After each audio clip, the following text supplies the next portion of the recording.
Before the rise of modern civilization, before skyscrapers pierced the skies and machines filled the air with their hum, there was a land where the sun ruled supreme and the river nourished all life.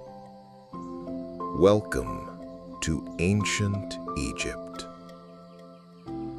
Tonight, we journey gently along the timeless banks of the Nile to a world governed by divine rulers, the pharaohs. Revered as both gods and men, their words carried the weight of law, their authority unchallenged. They raised monumental temples, led great armies, and were laid to rest beneath the sands in eternal tombs that still echo their names through time. In this peaceful documentary crafted for sleep, we will explore the full chronicle of Egypt's sacred sovereigns, from the early dynasties of Narmer and Djoser, through the grandeur of Thutmose and the radical vision of Akhenaten, to the enigmatic reign of the boy king Tutankhamun, and the enduring legacy of Ramesses the Great. Who were these pharaohs? What did they believe? How did they shape the ancient world? And how have their stories endured the shifting sands of time? So now, lay back, take a deep breath, and let the midnight history guide you through a realm of mystery, majesty, and ancient memory. This is the story of the Pharaoh, kings of ancient Egypt.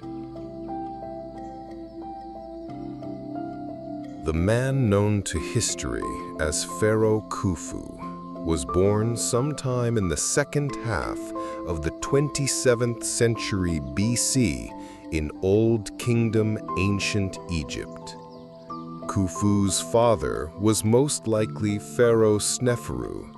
As in Old Kingdom Egypt, something akin to primogeniture was practiced, whereby the eldest son of the previous ruler succeeded him. On his death, since Sneferu had many sons, it would have been very unlikely that one of them did not succeed him. Sneferu was clearly one of the most powerful rulers ancient Egypt had ever seen, and as we will see, his pyramid-building program was a major influence on Khufu. Khufu's mother, if Sneferu was indeed his father, was Queen Hetepheres I. Egyptian rulers practiced polygamy, and Sneferu would have had numerous wives, with Hetepheres perhaps only becoming a paramount figure at the pharaonic court in the capital Menfer, just to the south of modern-day Cairo, when it became evident that her son Khufu would succeed Sneferu one day. Owing to the polygamy practiced by the pharaohs, Khufu had an extensive array of siblings, many of them being half-brothers and half-sisters. The approximations of Khufu's time of birth are based for the most part on lists of ancient Egyptian kings, which indicate that his direct predecessor, Pharaoh Sneferu, died around 2590 BC.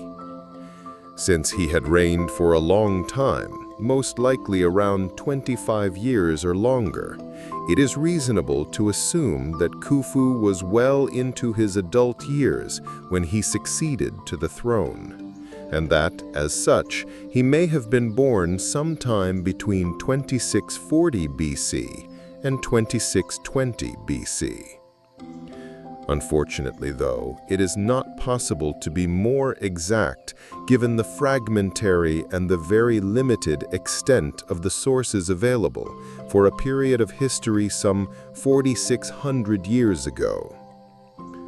Khufu is one of the most famous pharaohs of ancient Egypt, and even people who have never heard of him will be aware of the monument which he had built during his reign, the Great Pyramid of Giza, the largest of the pyramids on the Giza Plateau outside Cairo in Egypt, one of the 7 wonders of the ancient world, and the only one of those 7 wonders still standing today.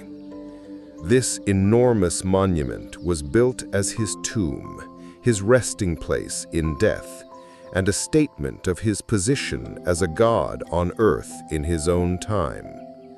But Khufu presents something of a historical anomaly. While the Great Pyramid stands as an everlasting testament to his reign, we know very, very little about the man himself. Almost no written records of any kind have survived from this time, as papyrus documents can only survive over such long periods if preserved in unusual circumstances through other sources of evidence, however, such as ancient inscriptions on temple and tomb walls, the writings of classical authors, archaeological research, and the enormous block of evidence that the Great Pyramid itself constitutes. A certain amount about Khufu, his life and reign, can be reconstructed. Khufu ruled Egypt during the Old Kingdom period of Egyptian history. Ancient Egyptian history is divided up into nearly a dozen different distinct eras. The first such era was the pre-dynastic period of Egyptian history, running from the late 5th millennium BC down to about 3100 BC. This was a long period in which there was no major centralized polity in Egypt. Furthermore, Lower Egypt around the Nile Delta and Upper Egypt further south along the course of the Nile were not yet united as a kingdom, but a common culture was emerging here, centered on trade, agricultural practices, a religious system, and of course the development of the hieroglyphic writing system late on in the period. The second such period began around 2700 BC, when a ruler by the name of Narmer succeeded in uniting Upper and Lower Egypt under his rule and established the first dynasty of pharaohs. The term pharaoh, meaning something akin to great house, and initially referring to a palace in which the ruler lived, but subsequently being applied to describe the king himself during the New Kingdom period. These pharaohs were soon being identified as living gods of a sort, a designation which is important to bear in mind when considering how a pharaoh such as Khufu was able to deploy so many resources in Egypt, all with the goal of building himself an elaborate tomb. Narmer and his successors in the first and second dynasty reigned down to just beyond 2700 BC, in a period known as the early dynastic era.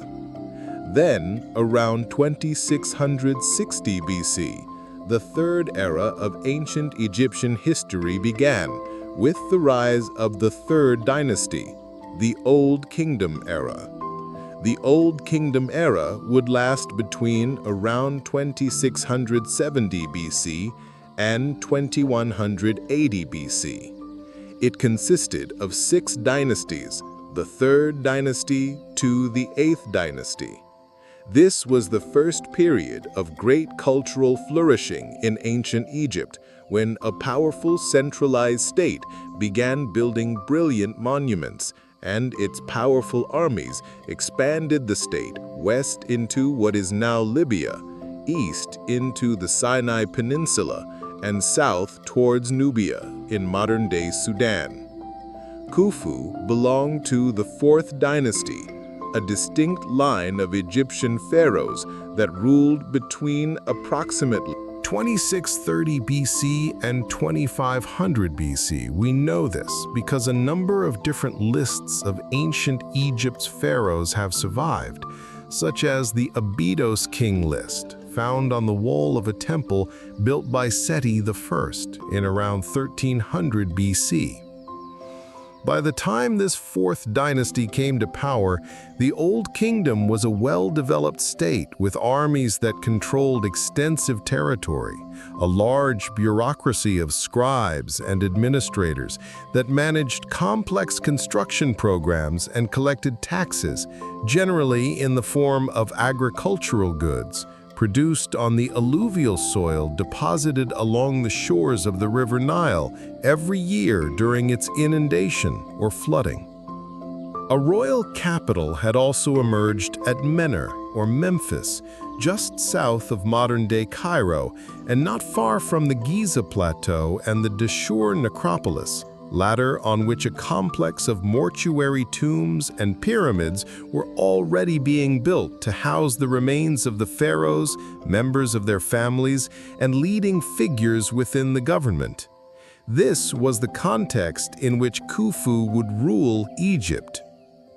Depending on which tradition one is reading, one will encounter different names for Khufu. For instance, while Egyptologists and most scholars today use the name Khufu for him, if you pick up a history book written in the middle of the 20th century, you are just as likely to find the builder of the Great Pyramid referred to as Cheops. This is not technically inaccurate, but Cheops was the rendering of his name in ancient Greek, and the version used by ancient Greek writers like Herodotus, to whom we will return shortly. Khufu's proper and full Egyptian name was Khnum Khufu, the Khnum part being the name of an Egyptian deity who, in the Old Kingdom period, was viewed as being both a god of the River Nile, the waterway which allowed life and civilization to flourish in the otherwise inhospitable desert, and also a creator god of sorts, who was said to have molded humanity from clay using a potter's wheel. Khnum would be superseded in importance within the Egyptian religious system in centuries to come by Ra, the sun god, and Ammon, but Khnum was much more paramount in the Old Kingdom. Khnum Khufu means protected by Khnum, and the name was intended to indicate that Khufu had the divine blessing of the gods. Another version still of Khufu's name, used by Egyptians, writers of the latter era, were Sufis, a different Hellenic version of Khufu's. Just as the time of his birth and the parentage of Khufu are imprecisely known, so too is there uncertainty about when he ascended to the throne and how long he reigned for.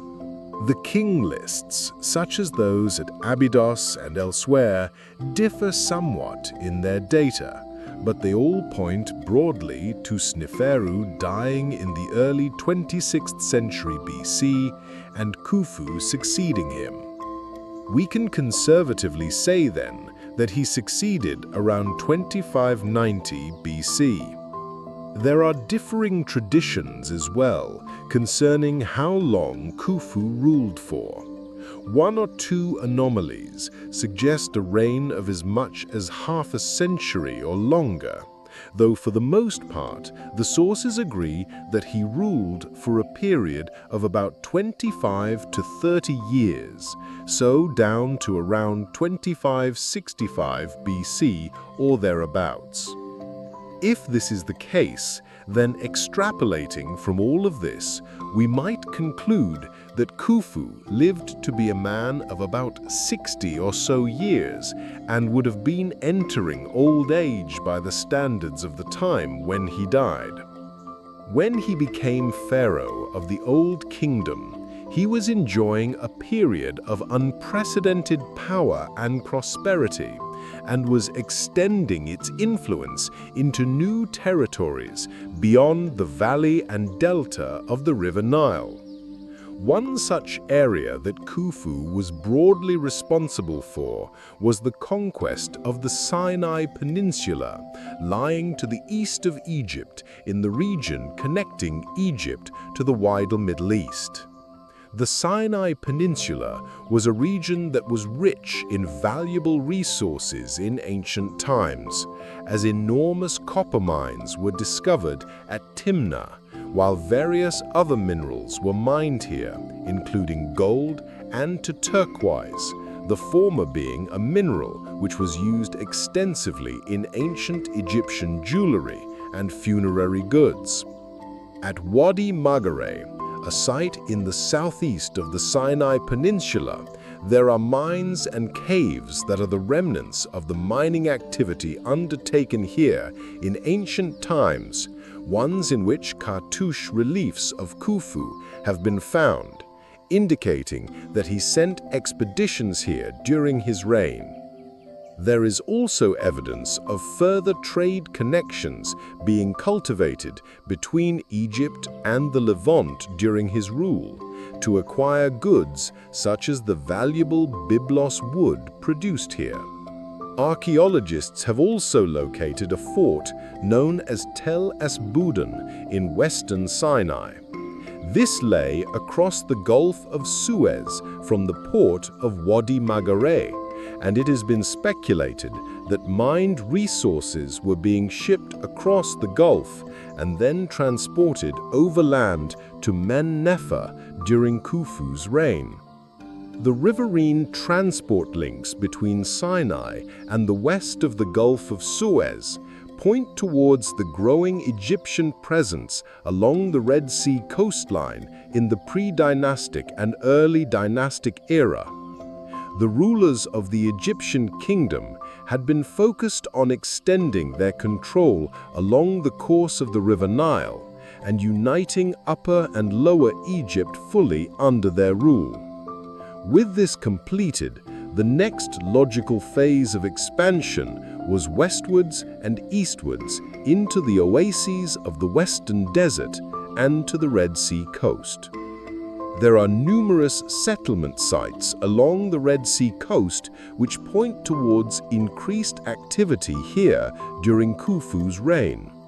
One very notable one is at Wadi el-Jaf, about 100 kilometers south along the Red Sea coast from the modern-day town of Suez.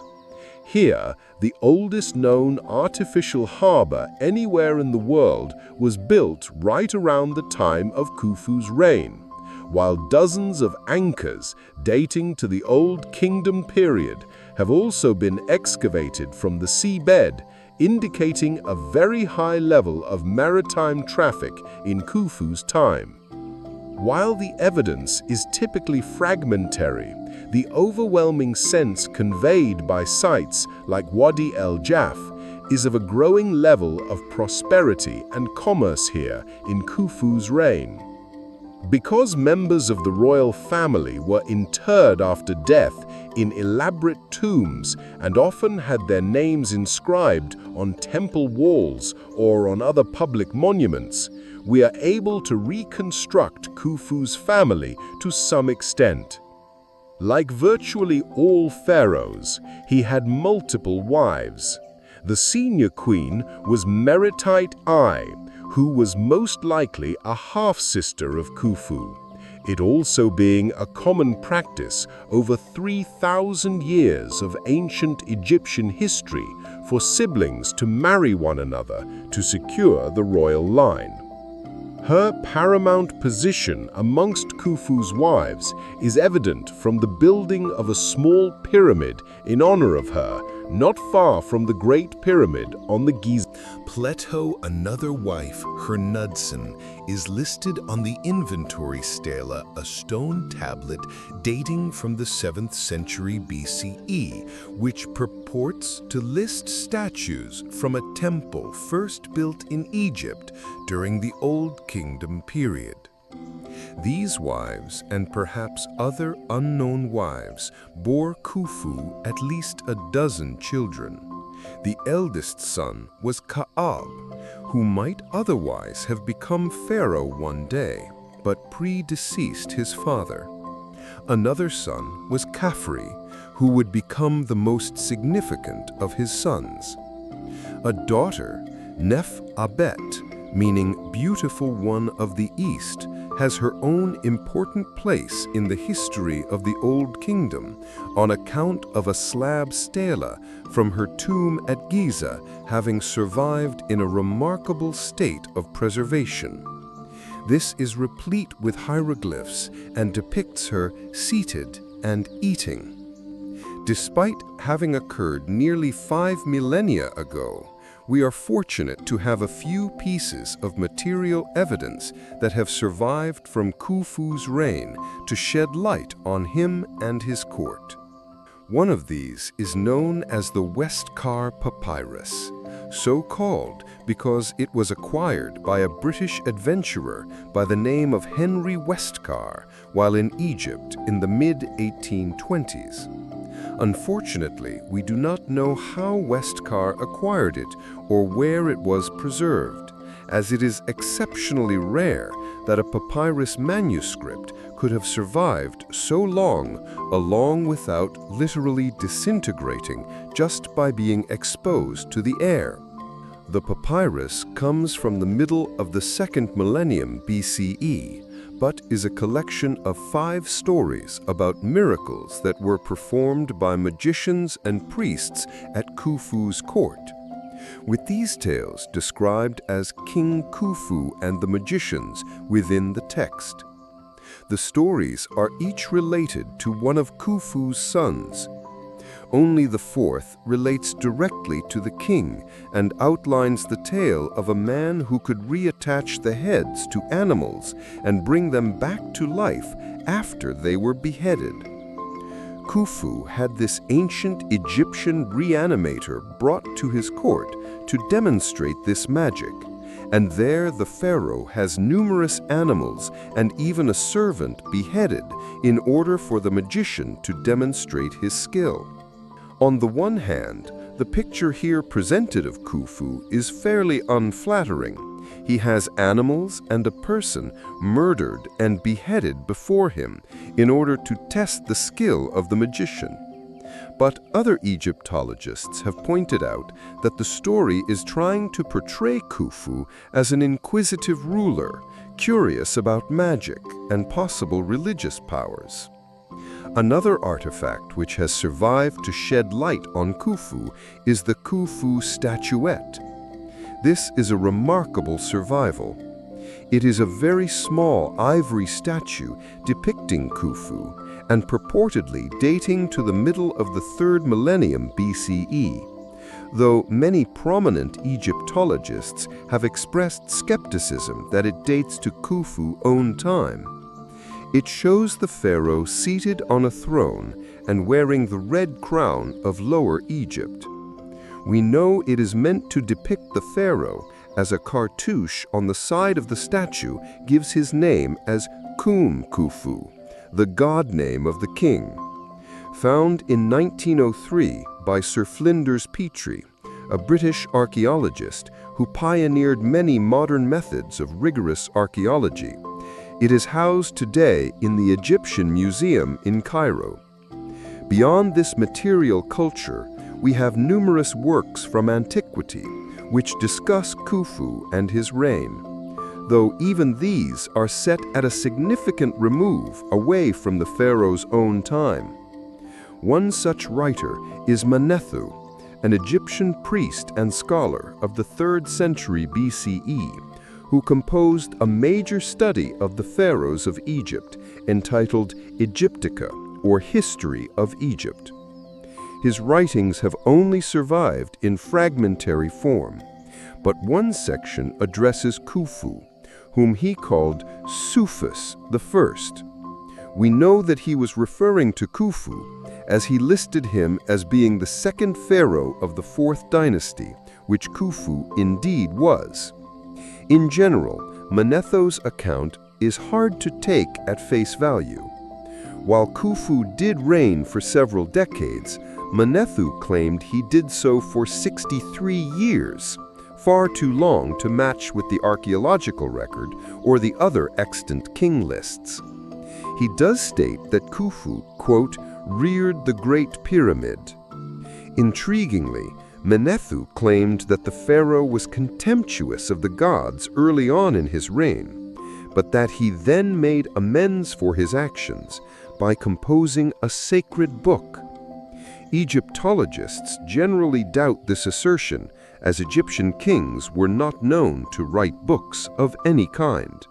Generally and certainly not so early in Egyptian history, but one wonders what tradition Menethu was drawing on in stating this about Khufu.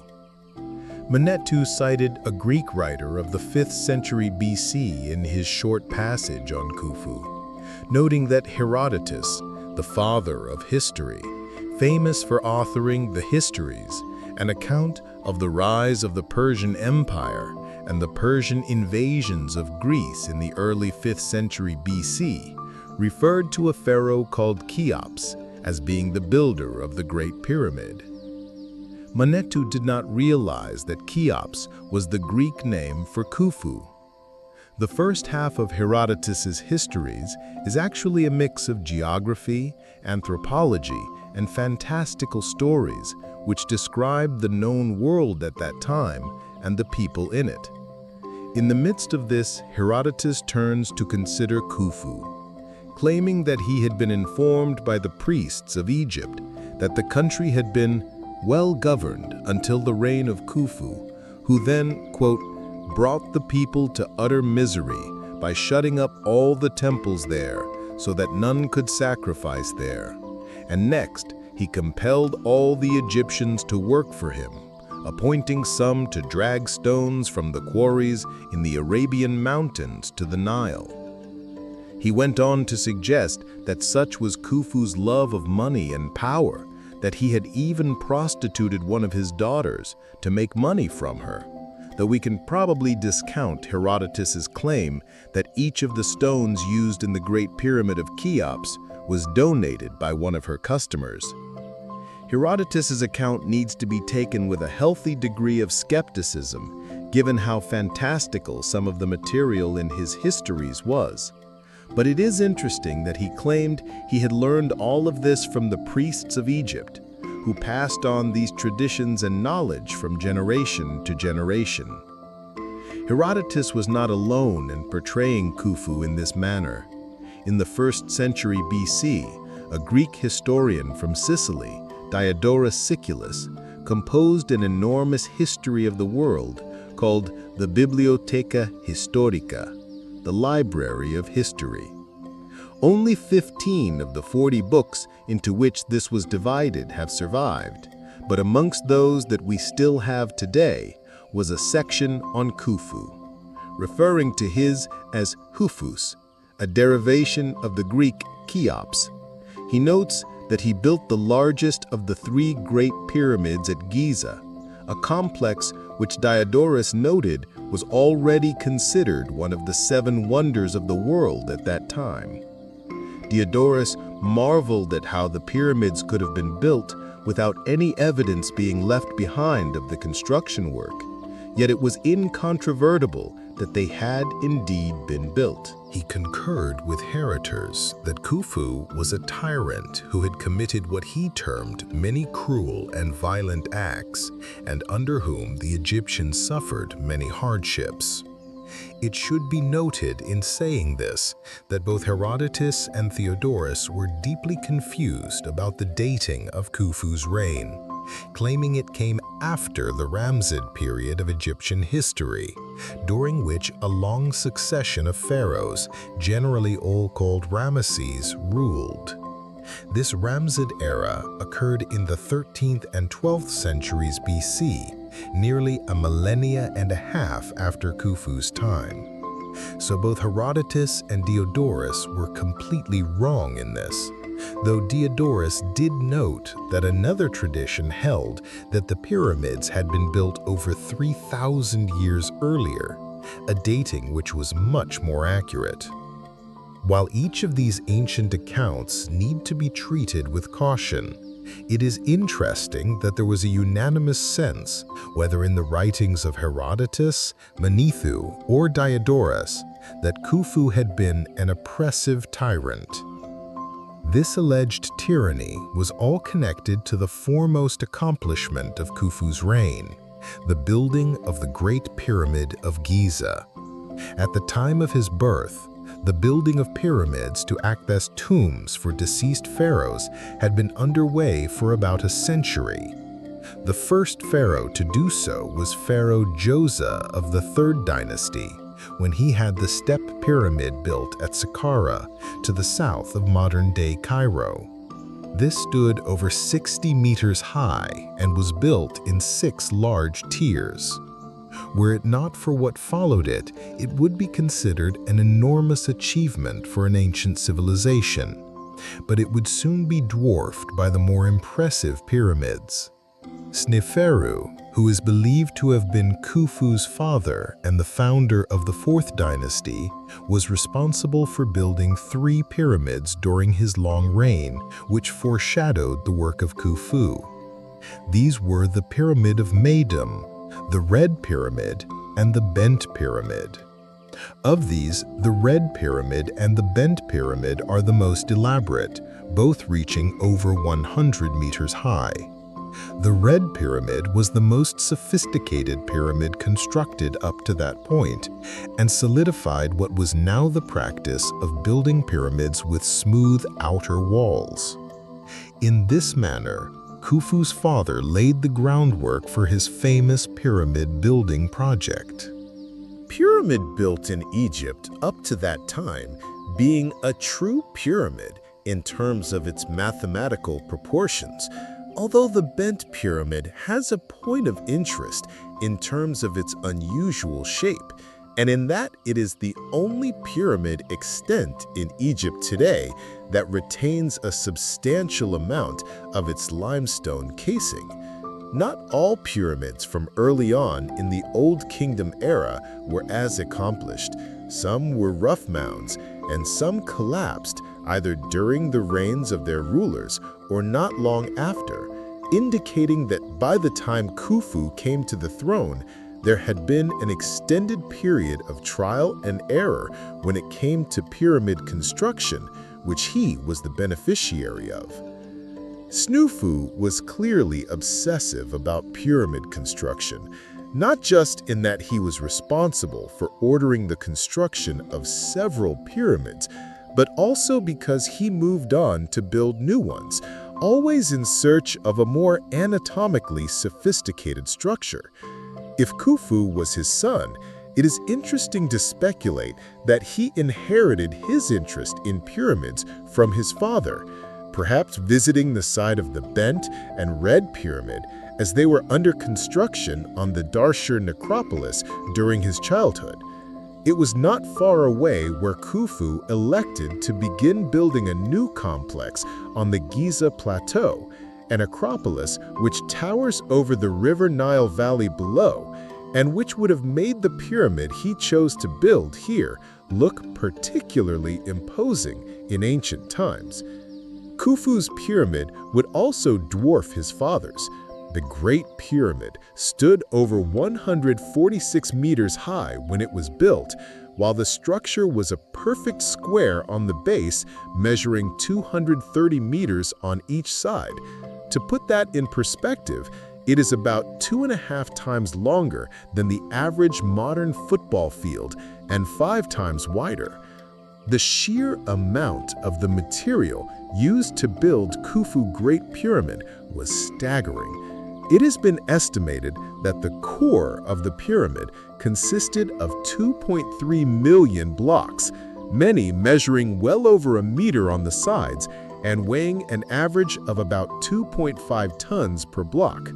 That means that over 6 million tons of stone needed to be quarried, cut, and moved into position, although the process was made slightly easier by the fact that the stones were not uniform in size or smoothly finished. Instead, they were fitted together as well as they could be, and mortar was used to bind them. Thereafter, Much of the material involved was limestone, which was cut out of quarries near the Giza Plateau itself. However, some of the stone was brought vast distances to Giza. 8,000 tons of granite, for instance, was used in certain sections of the pyramid, and this type of rock was not available near Giza or the capital Memphis nearby. Thus, 8,000 tons of granite blocks were quarried at Aswan, way up the river Nile in what is now southern Egypt, and transported north over 850 kilometers to Giza.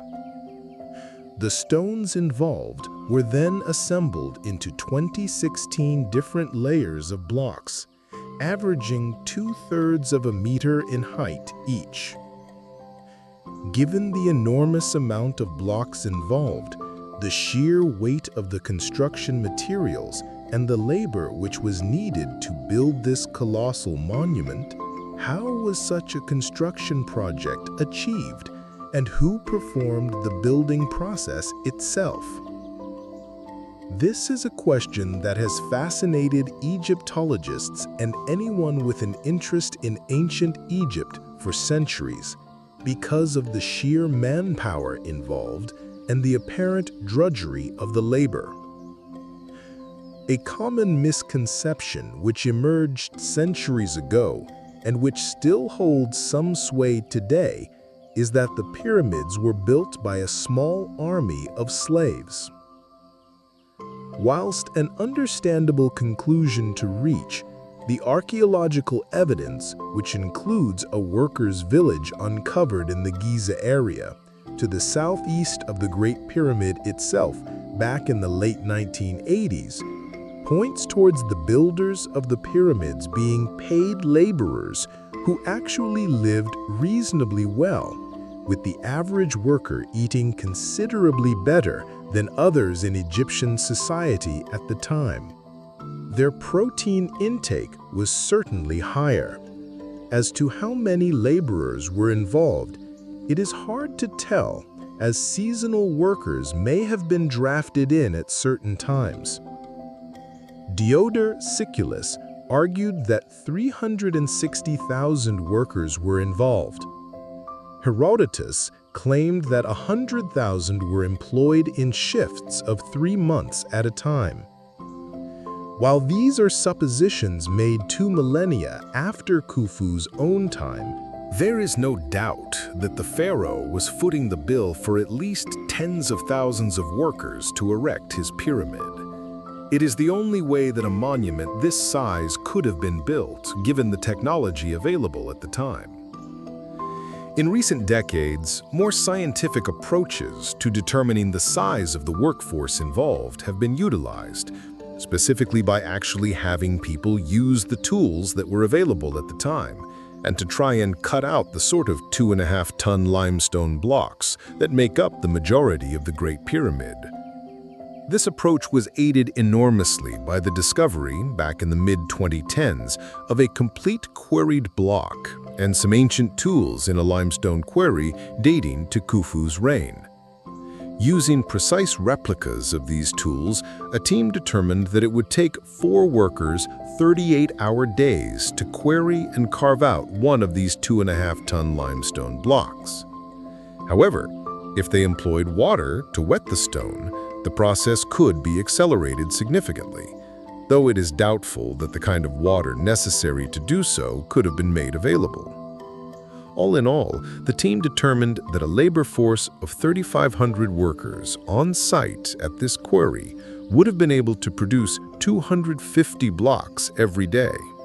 Double this number to 7,000 workers producing 500 blocks per day, and it would have taken about 13 years to produce all the blocks needed for the Great Pyramid.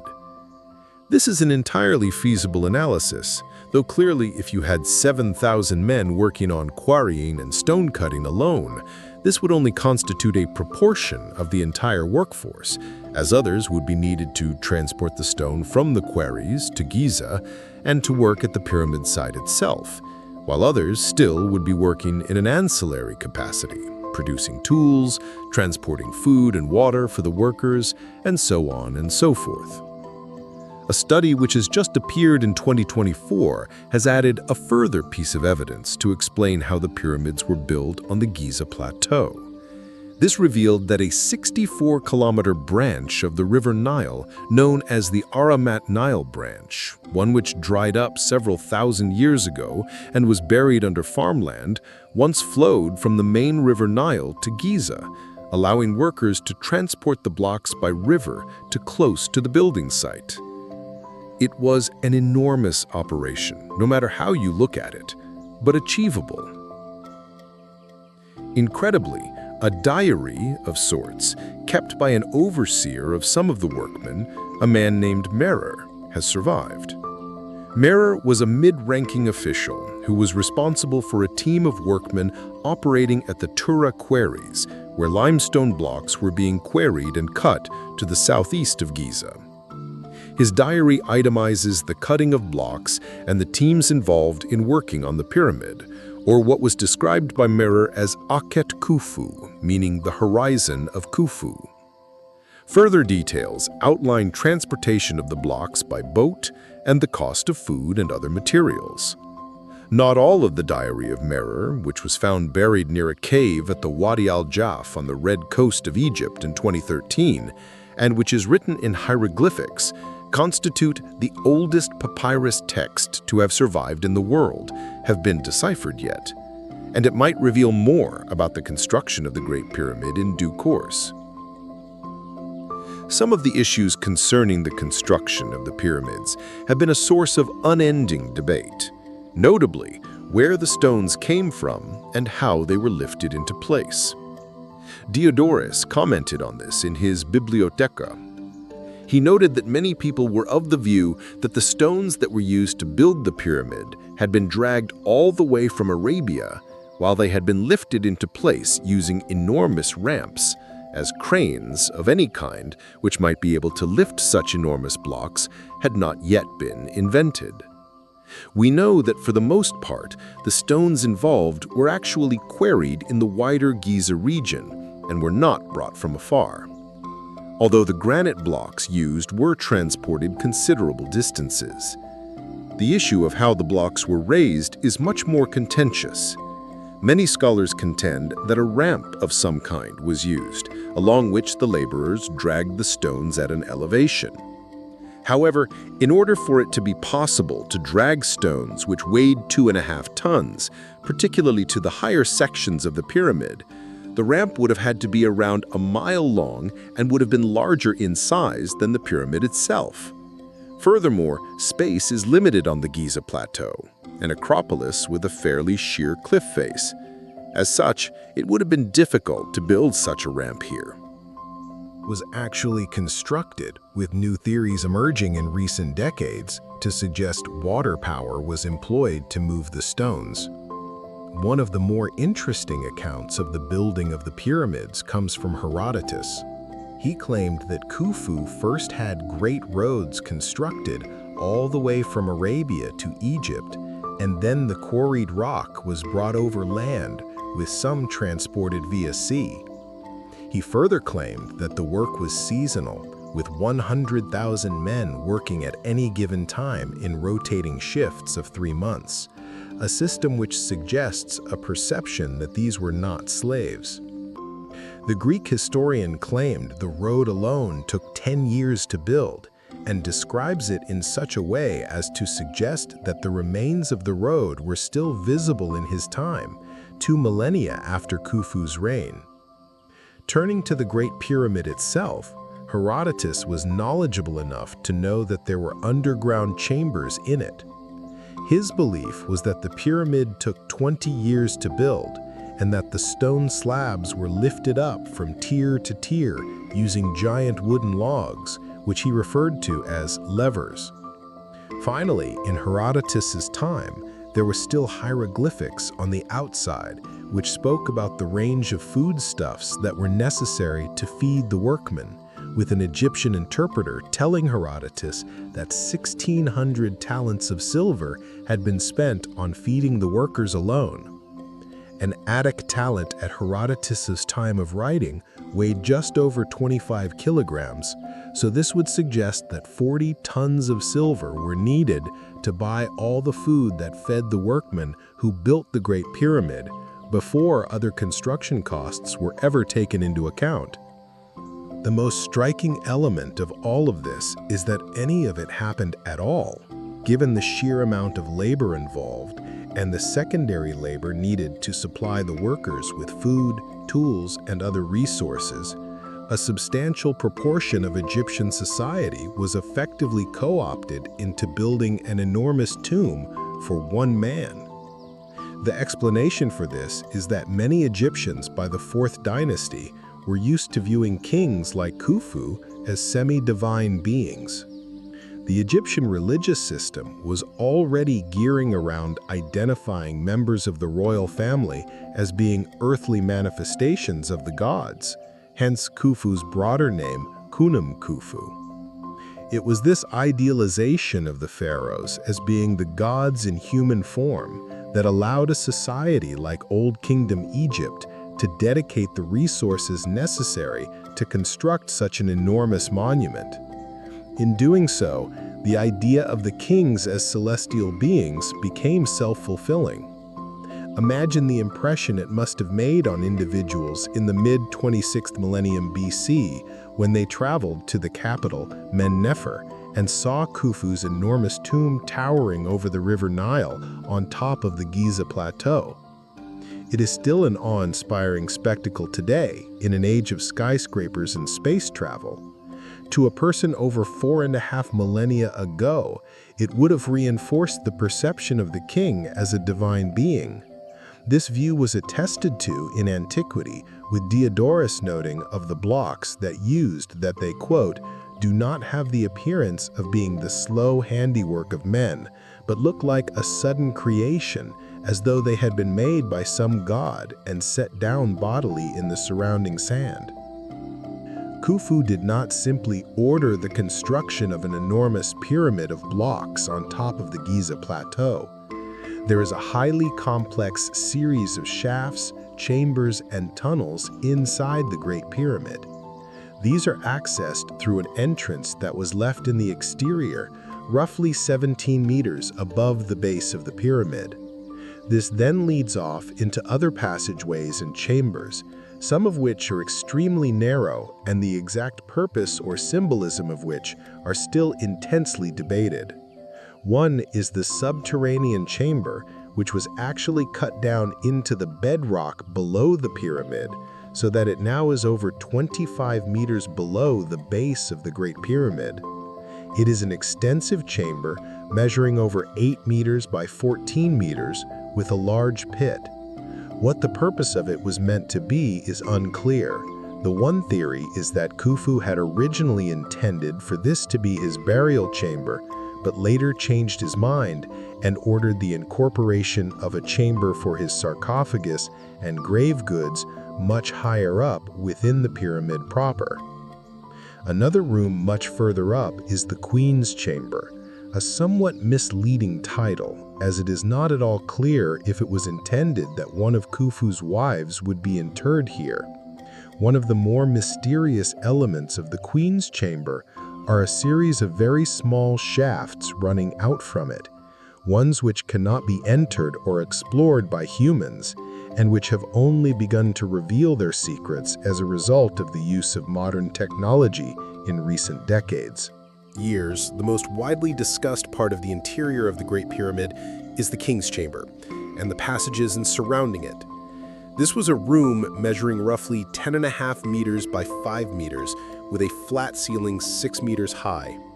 It is found roughly a third of the way up the pyramid, the base of the King's Chamber lying around 46 meters above the base of the pyramid itself. The construction of the chamber is fascinating. The roof is made out of enormous granite blocks, which were brought all the way from Aswan in southern Egypt, and which weigh between 25 and 80 tons. The process of trying to get 80-ton blocks, some 60 meters up to near the midway point of the pyramid, and then lowering them down onto the roof of the King's Chamber, was one of the engineering marvels of history. Unfortunately, though, the splendor of the king's chamber is otherwise lost to us. Despite the inclusion of an antechamber, which was designed to fend off would-be robbers, when the king's chamber was reopened in modern times, everything except a granite sarcophagus that would have once housed Khufu remains had long since been pilfered by thieves, and the sarcophagus itself was broken. The riches of this chamber in antiquity must have been immense, when we consider that Khufu was a great ruler at the height of the Old Kingdom, whereas the only intact pharaonic tomb that has ever been found, that of the New Kingdom ruler Tutankhamun, contained immense wealth in the burial chamber of a relatively minor king. From the king's chamber, there are further chambers and passages. These include the star shafts, two narrow ducts which run all the way from the king's chamber to the exterior of the Great Pyramid. They run upwards at angles and pointing to the sky and the stars at night. The purpose of them is contentious. One theory suggests that the south shaft may have pointed towards the star constellation Orion's Belt in ancient times. Other Egyptologists have proposed more pedestrian explanations, claiming that these were just air ventilation shafts used so that workers could breathe while working on the chambers during the construction period. However, there are no such star shafts on any other Old Kingdom pyramids, and so this theory seems unlikely. The most plausible explanation is that the shafts, of which two more flow outwards from the Queen's chamber, were designed to point towards stars and constellations which Khufu and the Old Kingdom Egyptians considered to be particularly important in their cosmology, notably Orion's Belt, Sirius, or the Dog Star, and Alpha Draconis, the latter of which would have been close to the North Celestial Pole in the middle of the 3rd millennium BC. A visitor to Giza today is presented with a sight which is quite different from what Khufu would have beheld when he arrived on the plateau to view his pyramid. When work was completed in the 26th century BC, today one sees the layers of limestone blocks exposed and a rather flat top to the pyramid. But the original finish was much different. For starters, the entire outside of the pyramid was encased in white limestone, which was then finished by workmen to give the entire pyramid a smooth, polished finish. At the very peak, there would have stood a pyramidan, a capstone that gave the whole pyramid a pointed top, and which would have made an impressive finish to it, one that glittered in the warm Saharan sun. This pyramidan, contrary to popular belief, would not have been made of gold or electrum, a naturally occurring alloy of gold and silver. Nor was it gilded by putting gold casing around the outside of the pyramidan in later times. Some pyramidan were produced in Egypt which were gilded, but in the 4th dynasty, the pyramidan were generally made from smooth limestone or some other well-worked and polished stone. We know this because while the pyramidan from Khufu's Great Pyramid has long since been lost, several others from 4th dynasty pyramids are extant, and they are not made of gold. When the pyramidan from Khufu's Great Pyramid was lost is unclear, but Pliny the Elder, the Roman encyclopedist of 1st century AD, noted that it was gone by his time. The limestone casing collapsed off of the Great Pyramid owing to natural disasters such as the 1303 Great Earthquake of Crete, and was carried away and reused to build mosques and other buildings in Cairo over the centuries. Estimates vary as to how long it took for the Great Pyramid to be constructed, but a conservative estimate is around 20 years, though others suggest that the incomplete nature of some of the inner chambers suggests that it was still not fully complete when Khufu died, sometime in or around 2565 BC. We can assume that he was buried in great splendor, with a mass of gold and beaded funerary goods, while after elaborate religious ceremonies, his mummified body was placed in the sarcophagus in the king's chamber. However, everything, including his mummy, was pilfered at some point in antiquity or during the medieval era. Another tradition holds that Khufu was not interred at all in the Great Pyramid, which he had employed such great resources on the construction of. Diodorus Siculus stated that Khufu was so loathed at the end of his reign for his tyrannous rule that he enjoined his family to bury him instead in an unmarked grave, as the people, in their anger, would enter his tomb and defile his mummy if he was laid to rest in the Great Pyramid. This is highly implausible, given that the passages and entry points would have been sealed up after the internment of a pharaoh within them, and it was only by burrowing a large tunnel, now referred to as the Robber's Tunnel, that people in centuries gone by were able to enter the king's chamber and pillage it. Khufu seems to have been succeeded by his son, Jedfrey, though it is also possible that he only co-ruled with his father for a time and died before Khufu himself. Regardless of whether he ruled on his own briefly after his father died, the various king lists which have survived agree that Jedfrey's rule was brief, and he was eventually succeeded by another of Khufu's sons, Khafre. Khafre ruled for a long time like his father, and he also emulated Khufu in erecting a great pyramid on the Giza plateau. His is the second largest of the three great pyramids, standing just in the shadow of his father's tomb. While the consensus today among Egyptologists is that Khafre was responsible for erecting the Sphinx here as well, with the head of the half-man, half-lion statue being an image of Khufu's son. A son of Khafre, Menkaure, would later add the third and last of the three great pyramids there. The other smaller pyramids are those of Egyptian queens, while other further excavation work in modern times has revealed that there were hundreds of other stone and brick mastaba tombs built at Giza to house the remains of the extended royal families of the Old Kingdom and senior priests and government officials. Not long after Menkaure's death around 2500 BC, the fourth dynasty came to an end, perhaps following the death of a son, Sesetsef, who ruled as pharaoh down to around 2496 BC. The fifth dynasty followed thereafter, as a new imperial family rose to rule in Egypt. The fourth dynasty is generally deemed to have been the peak of Old Kingdom Egypt, although the Old Kingdom continued down to beyond 2200 BC when civil wars split Upper and Lower Egypt, leading to a century-and-a-half-long era of decline known as the First Intermediate Period. The Great Pyramid of Khufu captured the imagination of writers and travelers even in ancient times, as the discussion of it by figures like Mennetu, Herodotus, and Diodorus Siculus indicates. There were many other writers who discussed it, though without mentioning anything about its alleged builder.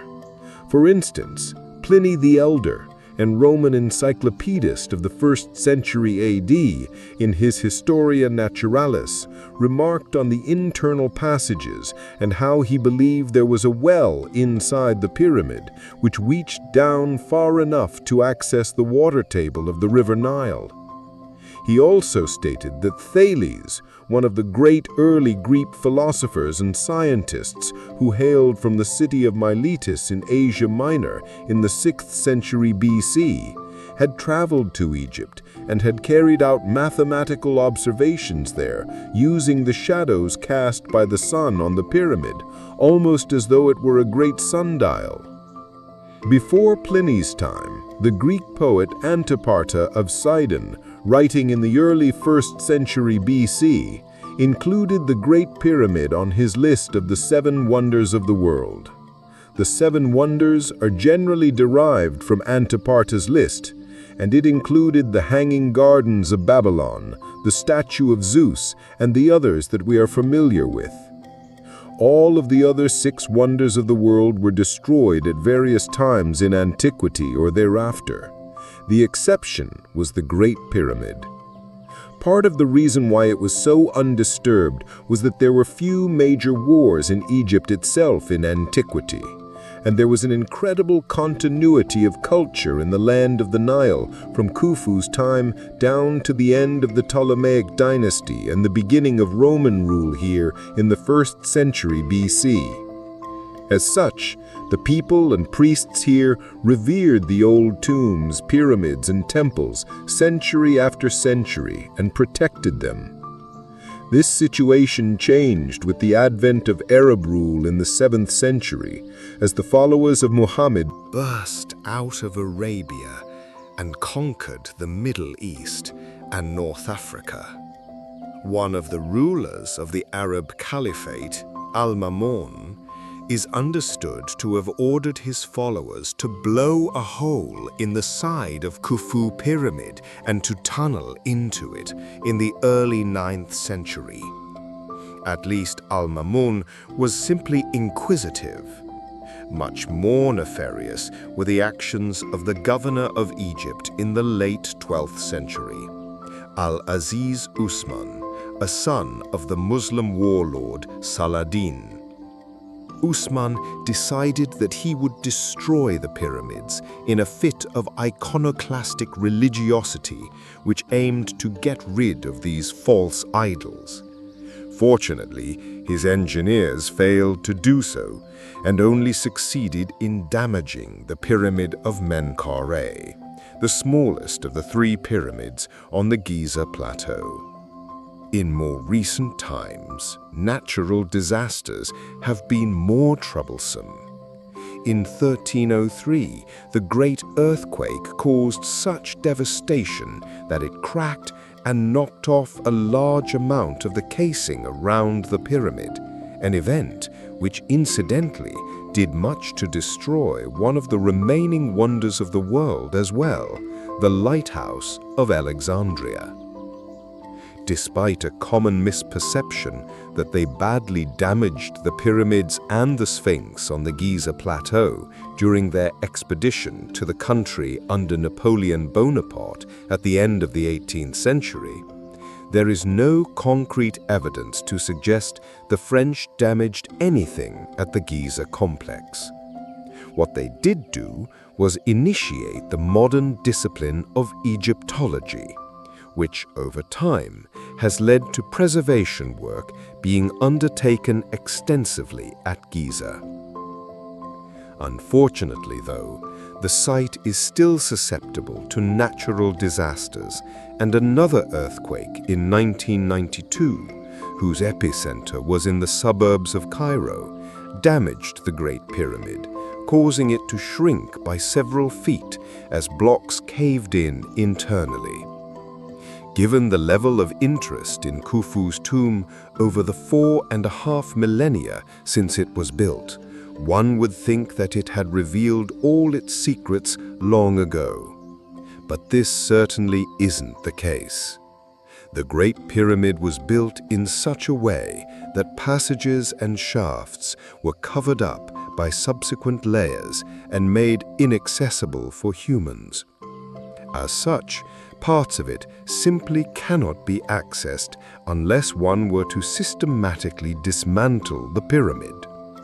Therefore, Egyptologists are still working today to try to uncover all its secrets and to determine what the purpose of the shafts and tunnels inside it were and how the whole thing was built. New scientific methods, for instance, by using small robots and cameras to investigate parts of the pyramid which simply cannot be accessed by humans, are being employed all the time and are throwing up new discoveries. As recently as March 2023, a new 30-foot-long corridor was revealed using infrared thermography and other technologies. Khufu's mysterious tomb continues to fascinate in the early 3rd millennium AD. As the foregoing has outlined, there is far more about the pharaoh Khufu that we don't know than what we do know. From the king lists and other ancient sources, it is clear that he ruled Egypt as part of the 4th dynasty around 2600 BC. While there is also no disputing that he was responsible for building the greatest of the pyramids on the Giza Plateau as his tomb. But beyond this, very little else can be said about him with certainty. He was evidently one of the strongest rulers of Old Kingdom Egypt, expanding the kingdom's control further into the Sinai Peninsula and towards the Red Sea. Other issues are more speculative. Perhaps he was a ruler who had little respect for the gods and who tyrannized his people into building him a great tomb, much as later Greek writers claimed. But it is just as plausible that these are elaborate myths that developed in the centuries between Khufu's time and that of Herodotus and others.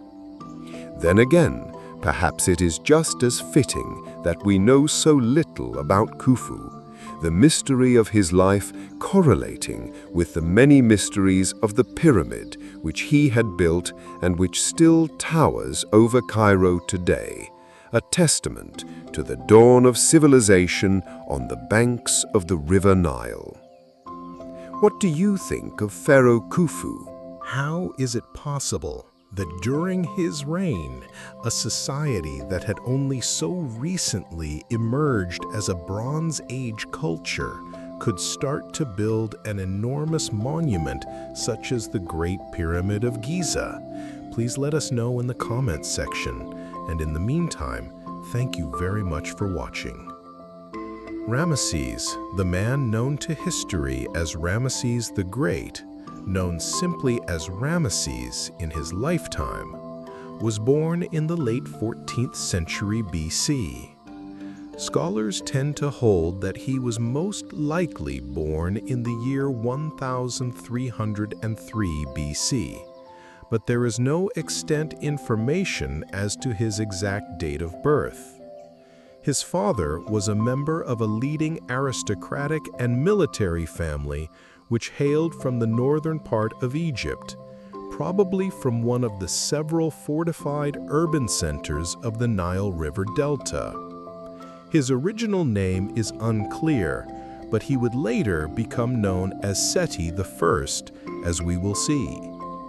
Ramesses' mother was Tuya, the daughter of a military officer named Raya, and so a member of the Egyptian military nobility herself.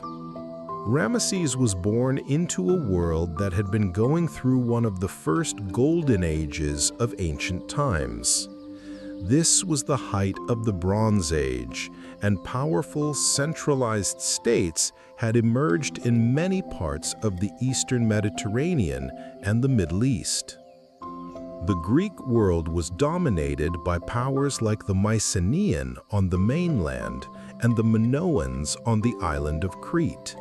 And throughout this time, complex literary and artistic societies were beginning to emerge in ways which would shape the ancient world for centuries to come. In what is now Turkey, the powerful Hittite Empire had emerged, centered on the city of Hattusa. Shortly before Ramesses' birth, it had begun conquering parts of the Levant and Mesopotamia, and was effectively Egypt's most significant rival for power in the region. Further to the southeast, a number of significant states existed in Mesopotamia proper and Persia, notably the Babylonian Empire and the Assyrian Empire. Each of these polities was wealthy, had complex bureaucracies, and was engaged in extensive trade across this Bronze Age world. For instance, a trader or merchant in a city like Tyre or Sidon in the Levant in the 14th century BC could purchase pottery from Knossos in Crete, olive oil from Athens in Greece, papyrus from Egypt, and textiles from Mesopotamia and Persia, all bought and sold in copper, gold, and silver, mined in places like Western Anatolia under the Hittites' control, or Cyprus, a major center of copper mining, a necessity in order to make bronze chariots, weapons, and other utensils. Egypt itself was no exception to this story of prosperity. This was an era known as the New Kingdom period, one which had begun in the 16th century BC and which would extend beyond Ramesses' own time. The term New Kingdom is a relatively modern construct, having been coined in the 19th century, but it is typically accepted by Egyptologists as accurately describing a distinct Bronze Age culture in Egypt which was more prosperous than anything which had preceded it, even the Old Kingdom. Culture of the pharaohs who built the Great Pyramids at Giza a millennium earlier. During this New Kingdom period, the pharaohs developed a powerful government overseen by viziers and many scribes. A large military was also kept at the ready, powered by new technologies such as chariots and weapons made of bronze. With all this in train, the pharaohs were not only able to collect a greater amount of taxes and govern more efficiently at home, but the New Kingdom empire expanded in all directions, with outposts being established further down the Nile River than ever before, into what is now Sudan, but which was then known as Nubia, and a growing amount of territory being acquired on the Sinai Peninsula and northwards into Canaan and Lebanon. This empire had reached a particular peak in the 15th century BC, during the long reign of Pharaoh Thutmose III, whose conquests extended the Egyptian kingdom northeast into parts of modern-day Syria and northern Iraq. Little is known about the specifics of Ramses' own childhood, but the political developments of the time were extremely significant. At the time he was born, Egypt was ruled by Pharaoh Horemheb, a member of the 18th dynasty of Egyptian pharaohs. Horemheb is known for having restored a certain amount of stability to Egypt's domestic politics after a tumultuous period during which a near predecessor, Akhenaten, had attempted to establish a monotheistic cult of the sun, replacing the traditional religious and political structures of Egypt.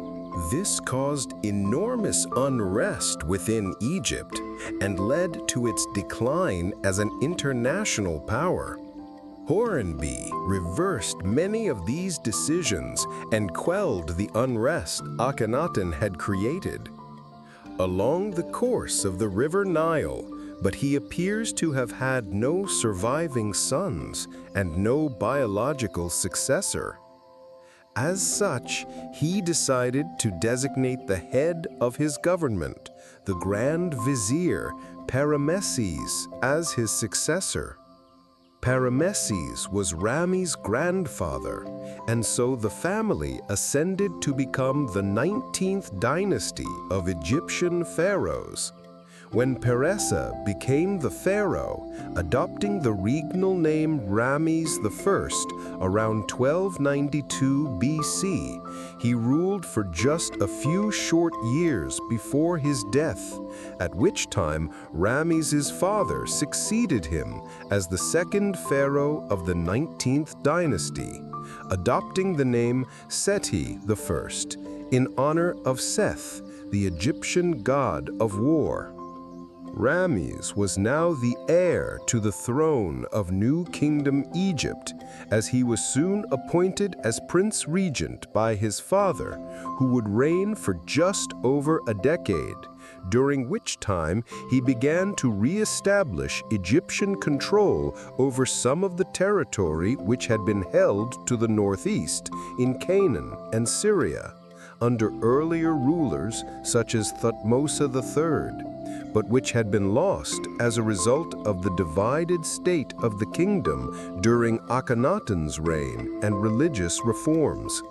Ramesses doubtless accompanied his father in some of his campaigns northeast of the Levant and gained valuable military experience during his time as Prince Regent.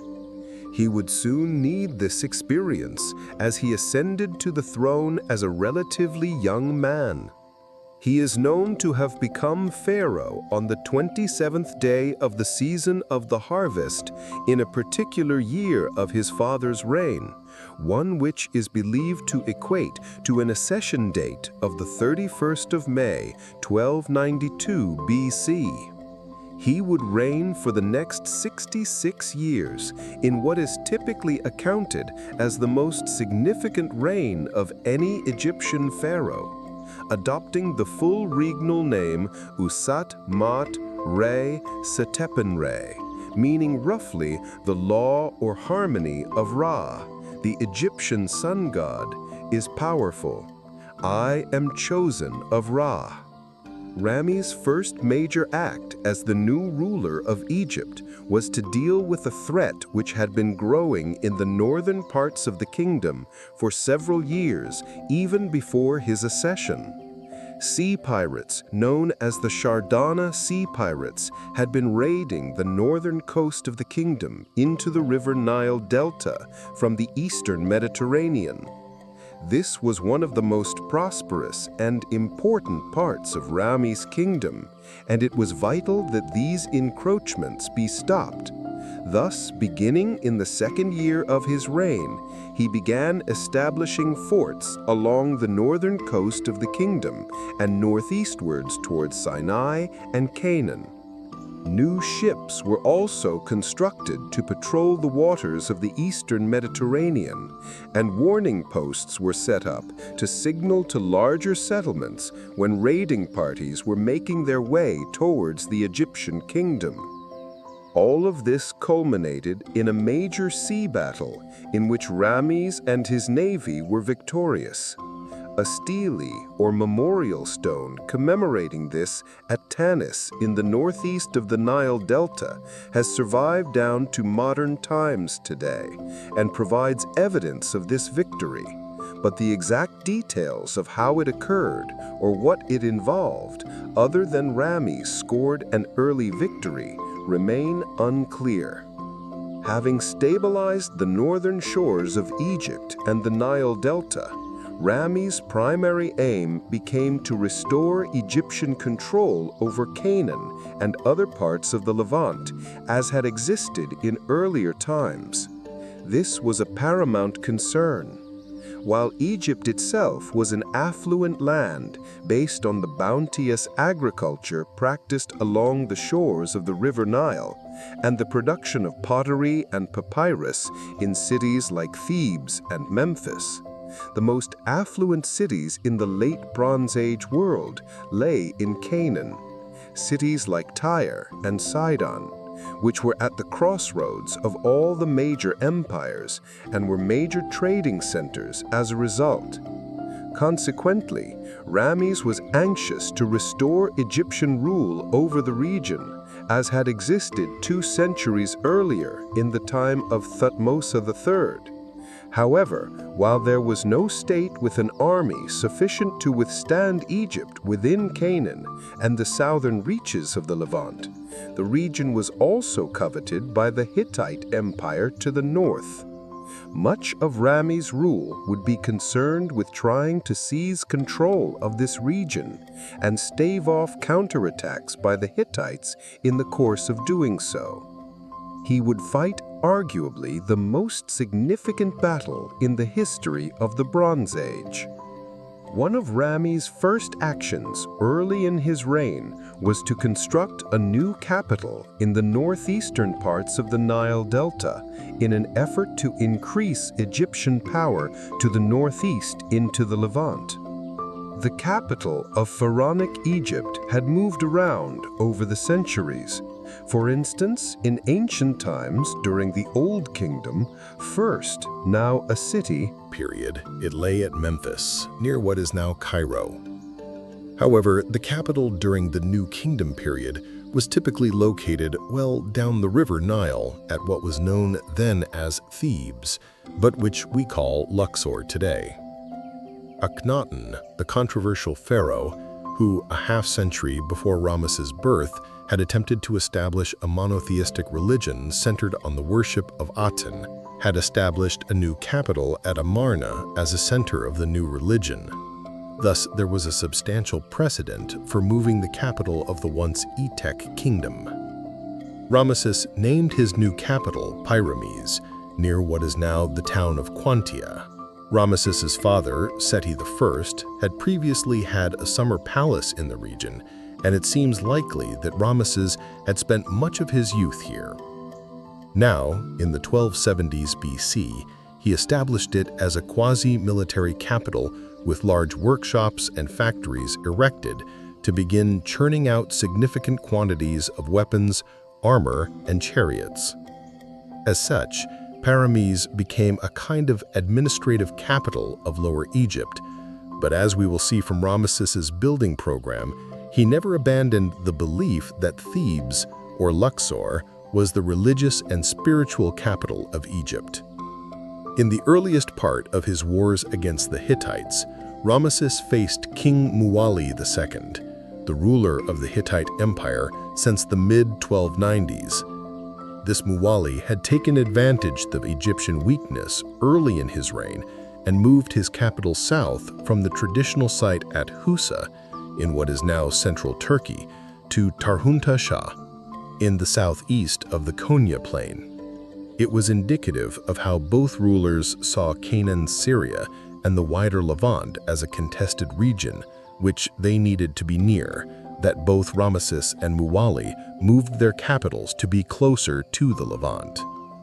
In the earliest years of his reign, Ramesses conducted annual military campaigns northeast from the Nile Delta. The first of these, around 1275 BC, resulted in the pharaoh cementing his control over southern Canaan before campaigning further north to the region around modern-day Beirut.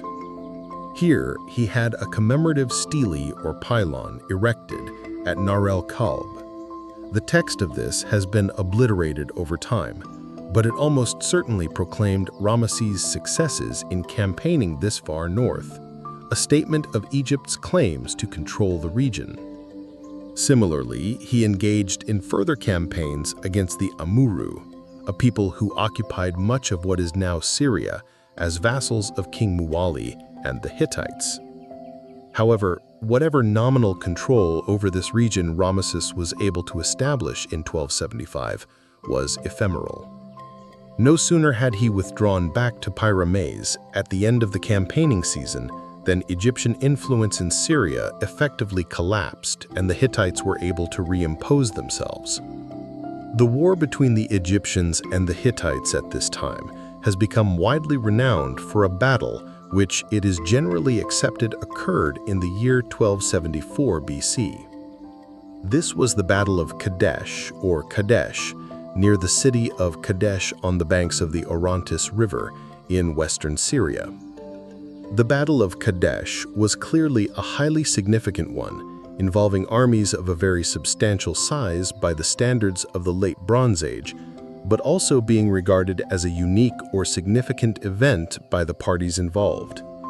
It is, for instance, the best documented military encounter of the second millennium BC, with both sides making extensive records concerning it in years to come, in the form of tablets, war paintings, and inscriptions throughout Egypt and other parts of the Late Bronze Age world.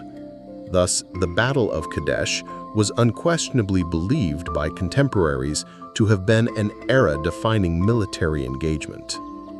The background of the battle was Ramesses' new campaign into Syria in 1274 BC. As with the previous year's campaign, his goal was to extend Egyptian power further north into Syria at the expense of the Hittites. Ramesses led 4 divisions of troops into Canaan and then north towards Syria that year. These were named for some of the paramount Egyptian deities, Amun-Ra, Set, and Ptah, and consisted of perhaps as many as 30,000 men, with 2,000 chariots also provided for the campaign. These were augmented by thousands of Canaanite mercenaries who joined the pharaoh's forces. However, not all of these forces were deployed at Kadesh, and it seems probable that Ramesses' forces did not exceed 30,000 men in total on the field of battle. Arrayed against him was Muwatalli's army, of somewhere between 25,000 and 45,000 men, with several thousand chariots also brought south into Syria. Consequently, the armies of the two sides were relatively evenly matched. A striking aspect of the engagement was the number of chariots deployed, with many Egyptologists and Hittite scholars speculating since then this was the largest chariot battle In history, in its initial stages, Ramesses was caught off guard at Kadesh. He received false intelligence about the location of the main Hittite army far to the north, whereas in fact, Mu'attali's armies were stationed near Old Kadesh, not far from the Egyptian advanced party. As a result, when the Hittites attacked, some of Ramesses' main divisions of troops were far to the south and could not be brought into the field of battle. As a result, the Ra division was scattered by a Hittite chariot assault in the first stages of the battle near Kadesh. However, this is the point at which Ramesses' leadership is believed to have proved pivotal as he steadied the Ammon division of his troops and counterattacked against the Hittites, breaking their chariot assault.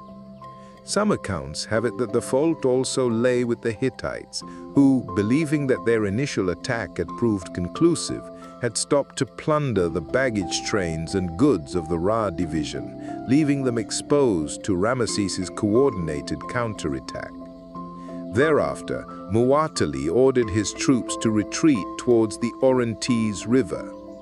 Later Egyptian accounts suggest that the Ptah division now arrived to Kadesh and harried the Hittites. Mu'attali ordered a new counterattack led by his chariot divisions, but this was unable to break the Egyptian advance.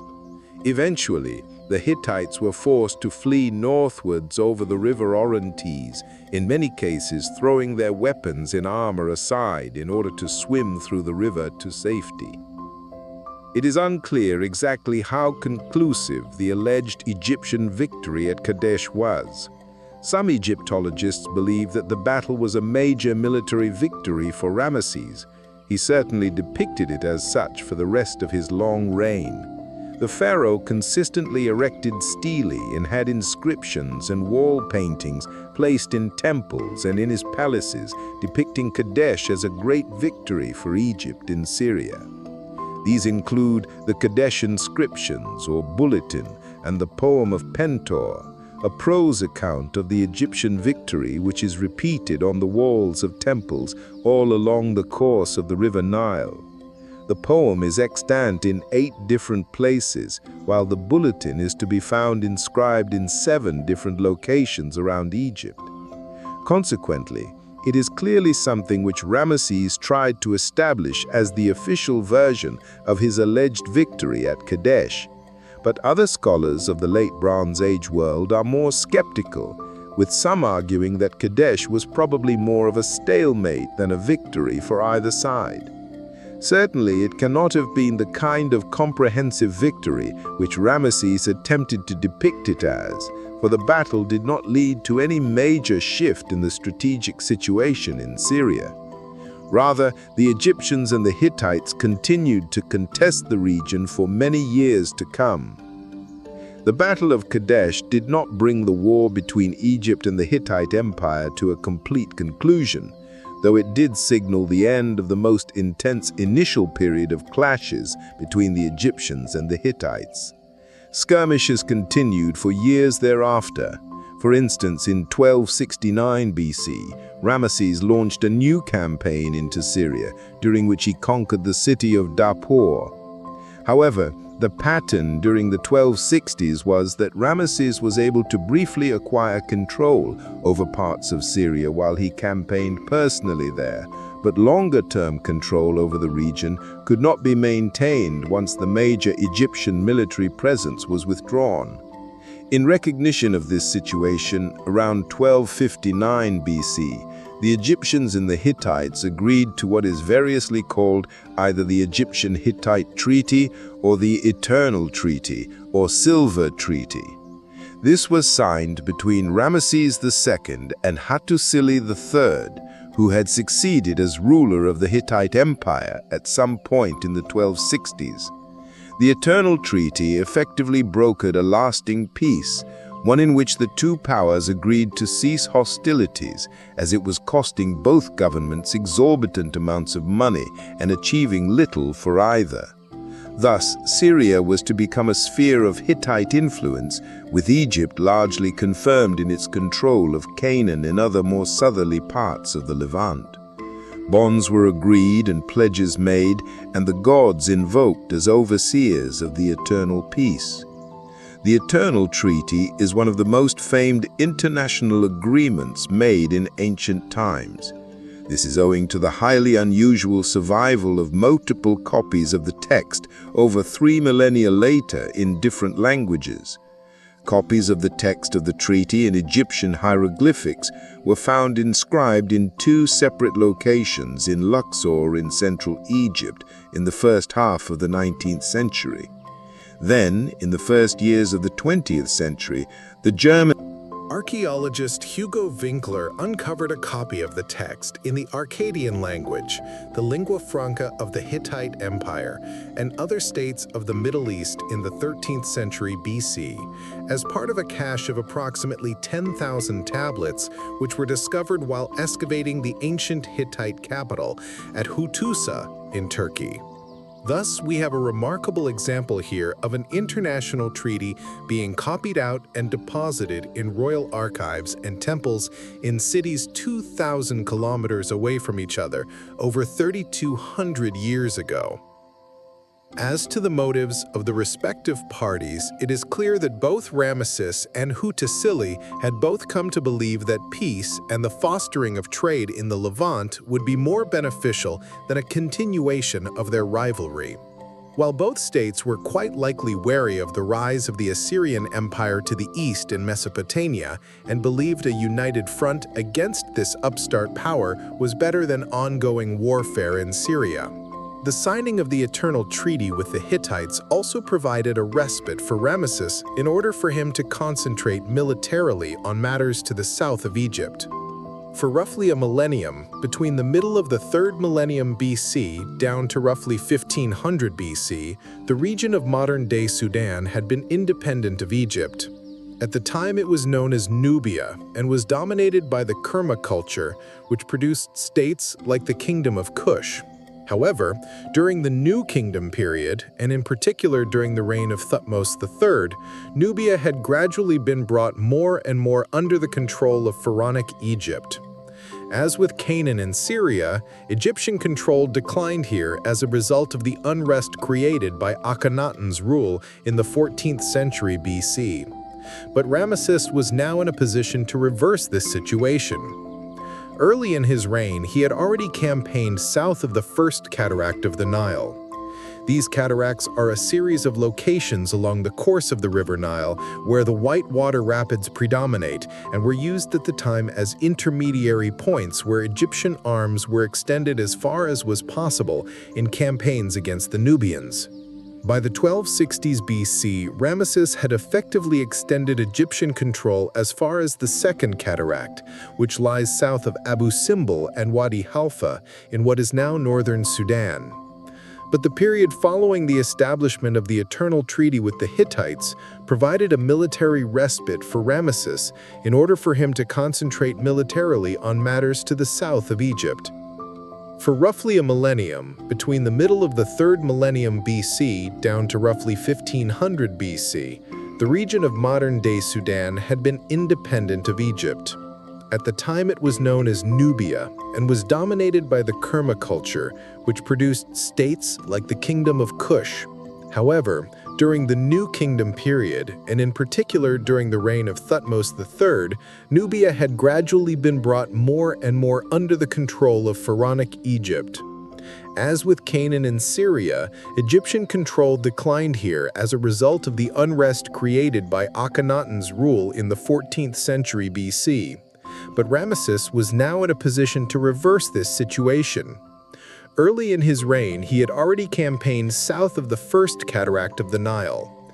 These cataracts are a series of locations along the course of the River Nile where the whitewater rapids predominate and were used at the time as intermediary points where Egyptian arms were extended as far as was possible in campaigns against the Nubians.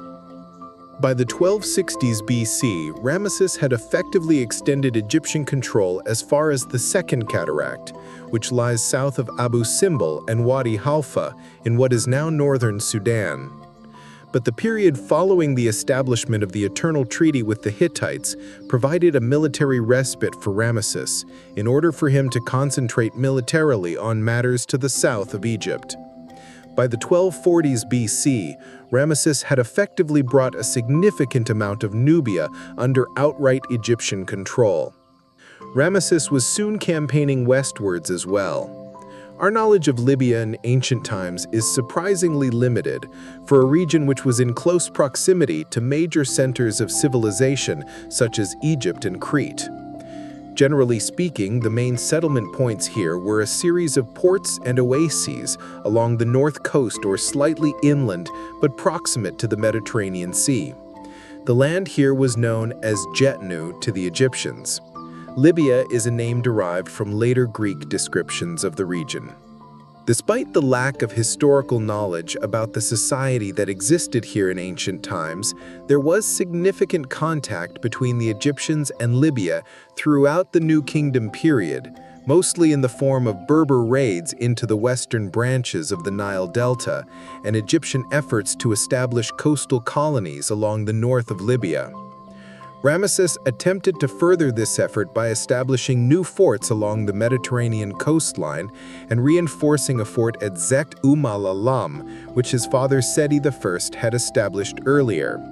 After campaigning against the Libyan tribes of the region, in the course of Ramesses's reign, this became the major western extremity of the Egyptian kingdom, though trade centers and vassal states were to be found further to the west in Libya proper. These accomplishments, as with nearly everything else to do with Ramesses's military endeavors, were recorded in a series of stelae and other monumental inscriptions in southern and central Egypt later in his reign. With these campaigns in Nubia and Libya and the earlier endeavors in Canaan and Syria, by the middle of his reign, Ramesses had succeeded in extending the Egyptian kingdom to the greatest point it had been at since the days of Thutmose III, 2 centuries earlier. Beyond the pharaoh's core control of Egypt, his forces had moved south along the River Nile, effectively repossessing Nubia, after it had broadly regained its independence during the period of instability under Akhenaten in the 14th century BC. Elsewhere, Ramesses had campaigned westwards into the deserts of the Sahara and along the north coast to bring Libya into a partial vassalage. However, it was his conquests to the northeast that were most substantial. Here, Ramesses had captured Canaan and much of Syria. It wasn't simply that this was one of the richest parts of the world at the time, with affluent trading cities like Tyre and Sidon. But in order to achieve some hegemony here, Ramesses had to defeat one of the most substantial powers of the ancient world, the Hittite Empire. In doing so, he carved out one of the largest territorial empires ever seen up to that time. Thus, in the late Bronze Age, Ramesses had arguably transformed New Kingdom Egypt into the most powerful state in the known world, a major achievement after the period of instability that had characterized Egypt as recently as the 14th century BC. Throughout his military campaigns of the 1270s, 1260s, and 1250s BC, Ramesses was accompanied by an ever-growing number of his sons. This is unsurprising when we consider that Ramesses is believed to have had approximately 100 children, of which a roughly equal amount were sons and daughters. Such a large brood was a byproduct of the practice of polygamy by ancient Egyptian pharaohs. Ramesses had many wives, the details of several of which are well known. For instance, his primary consort was Nefertari, the first of Ramesses's great royal wives. Her background is not precisely known, but some have speculated that she was descended from Pharaoh I, who had ruled Egypt 4 decades prior to Ramesses' succession as part of the 18th dynasty. She and Ramesses evidently married quite young, as she became queen consort as soon as he ascended to the throne around 1279 BC. They had many children together, and on the strength of the numerous temples and shrines which Ramesses had built in her honor, there is no doubting that she was the most revered of his wives. She is also somewhat unique as a queen consort of the New Kingdom period, for whom we have extant correspondence. Nefertari wrote on multiple occasions to King Huituli III, ruler of the Hittite Empire, and his wife Pudu-Hepa in the 1260s and 1250s BC. And tablets of this correspondence have been unearthed in the Hittite capital Hattusa. Nefertari died around 1255 BC, and since Ramesses lived for many decades to come, new great wives emerged in the years that followed. Paramount amongst these was Iset-Nofret. She too seems to have married Ramesses before his succession as pharaoh, but she was clearly a junior consort while Nefertari lived. Her seniority from the mid-1250s BC is attested to by numerous inscriptions and records of her, which appear on statues and temple walls across Egypt. Other great wives of the pharaoh emerged from political arrangements. For instance, as part of the Eternal Treaty of 1259 BC with the Hittites, Ramesses took one of the daughters of King Huituli III and Queen Pudu-Hepa as his wife, although the marriage to Matona Fruhira was not solemnized until the mid-1240s BC, presumably as the Hittite king's daughter was considered to be too young for the marriage to be formalized in the early 1250s BC. Curiously enough, some of Ramesses' other great royal wives included some of his daughters.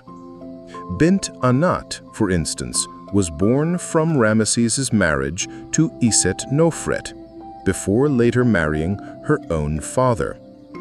Such familial relationships were common throughout the history of pharaonic Egypt and resulted in significant issues of inbreeding, the most famous example of which had been Tutankhamun 50 years before Ramesses' reign.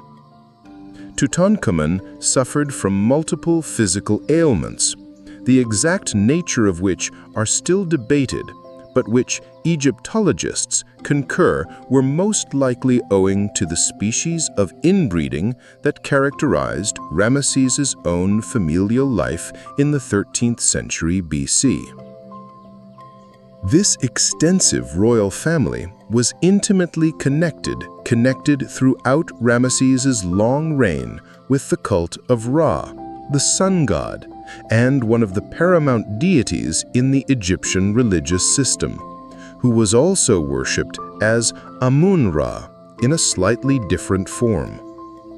Ra, along with others such as Pi and Horus, were the paramount deities of the New Kingdom, and as we will see shortly, Ramesses' extensive building program across Egypt from the 1260s onwards made continuous efforts to associate the pharaoh with the cult of these particular deities. From the early 1240s BC onwards, once Ramesses had reigned over 30 years, he was also able to become the center of his own species of religious cult in the shape of the Sed festival, or Feast of the Tail. This was a religious festival which was held annually to celebrate the reign of any pharaoh who had ruled for over 30 years. It was nominally held in honor of the wolf god Sed, or Wep-Wet. The origins of the festival are somewhat macabre.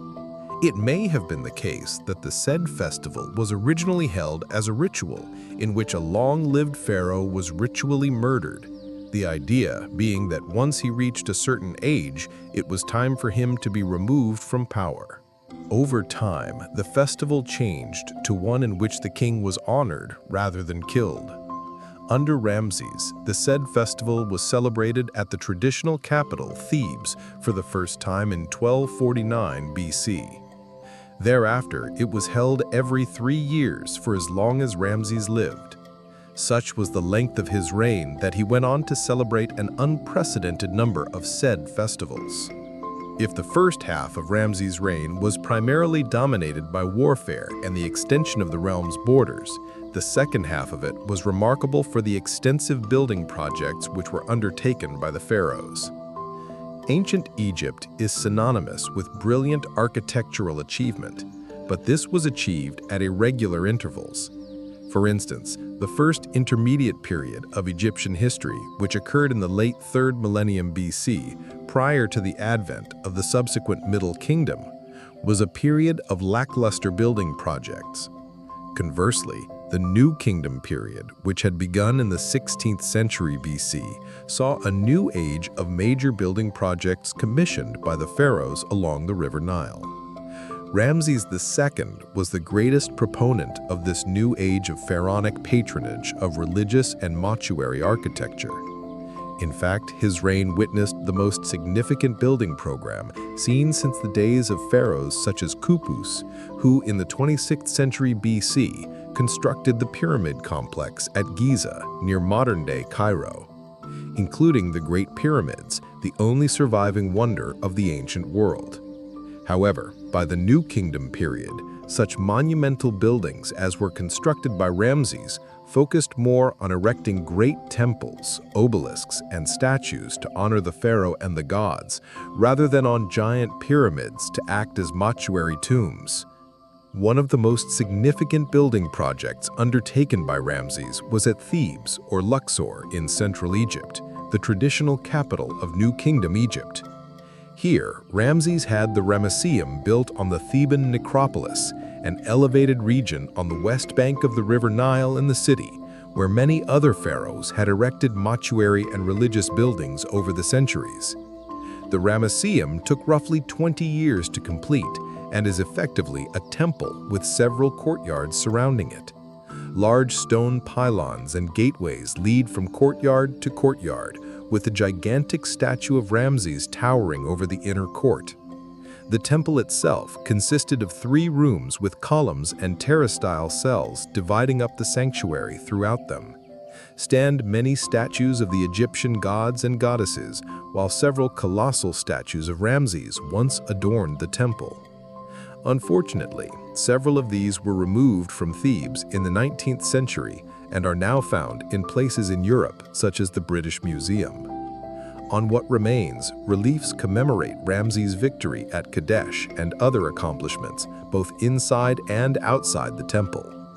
What is particularly interesting about the Ramesseum is that there is evidence that a scribal school was also established here, while a small royal palace stood next to the courtyard, indicating that this was a site with several other uses beyond its religious functions. It clearly served as a center of pharaonic government in Thebes when Ramesses based himself out of the traditional New Kingdom capital. Ramesses also ordered some construction work at Saqqara. This is a site not far from the Great Pyramids of Giza and Niga, and where the first major pyramid ever built in ancient Egypt, that of Pharaoh Djoser of the 3rd dynasty, was built in the 27th century BC. And Saqqara remained a major center of monumental building work over the centuries. Ramses decided to make his own contributions to the complexes here, in association with one of his eldest sons, Prince Khufuset. For instance, the pair had the Pyramid of Unas, a pharaoh of the 5th dynasty who had lived in the 24th century BC, repaired and added an inscription to the southern facade of the edifice to indicate that they had overseen this restoration work. Ramses and his son also enlarged the Temple of Serapeum at Saqqara, a major center of the cult of Apis, the bull god of Egyptian mythology, who was believed to be the physical manifestation of Pa, the Egyptian god of crafts, merchants, and the dead. Recent archaeological discoveries at Saqqara have also unearthed the tomb of Ta-no-Sema, who served for a time as Grand Vizier and Treasurer in the government of Ramesses II. His was not the only tomb built at Saqqara for senior government officials of Ram's reign, and the site at Saqqara highlights the esteem such bureaucrats were held in at the height of the New Kingdom in ancient Egypt. One of the most significant aspects of Ramesses' building program was the manner in which he used grand temples and buildings as a way of expressing the extension of Egyptian power into regions which had largely become independent of pharaonic rule in the 14th century BC. This was particularly the case to the south, towards Nubia, along the course of the river Nile. Ramesses had many temples constructed here on the way to what is now Sudan, as an expression of the rejuvenation of Egyptian rule here. One of the most impressive was the Temple of Bait al-Wali, which was built on an island in the middle of the river Nile, just a few kilometers from Aswan in southern Egypt. This was dedicated to some of the foremost Egyptian deities of the New Kingdom period: Amun-Ra, Re-Herakti, Hinum, and Anuket. It is notable for having some of the best preserved and most impressive wall painting reliefs from ancient Egypt, many of which depict Ramesses' campaigns into Nubia and his subjugation of the region. His campaigns into Syria and Libya are also depicted. Over 100 kilometers to the south, on the west bank of the river Nile, Ramesses had the two temples of Wadi es-Sabuura also constructed, renovating one earlier temple in the process. The site here was used as a stop-off point for boats traversing the Nile to and from Nubia. Ramesses thus had the temples constructed in a location where many people visited and dedicated them both to himself and Amun-Ra. Perhaps the most striking architectural feature here are rows of sphinxes which depicted Ramesses as individuals entered and left the temples. It consisted of a grand entrance which led into a temple dedicated to several of the major Egyptian deities. Sculptures and reliefs adorned the interior.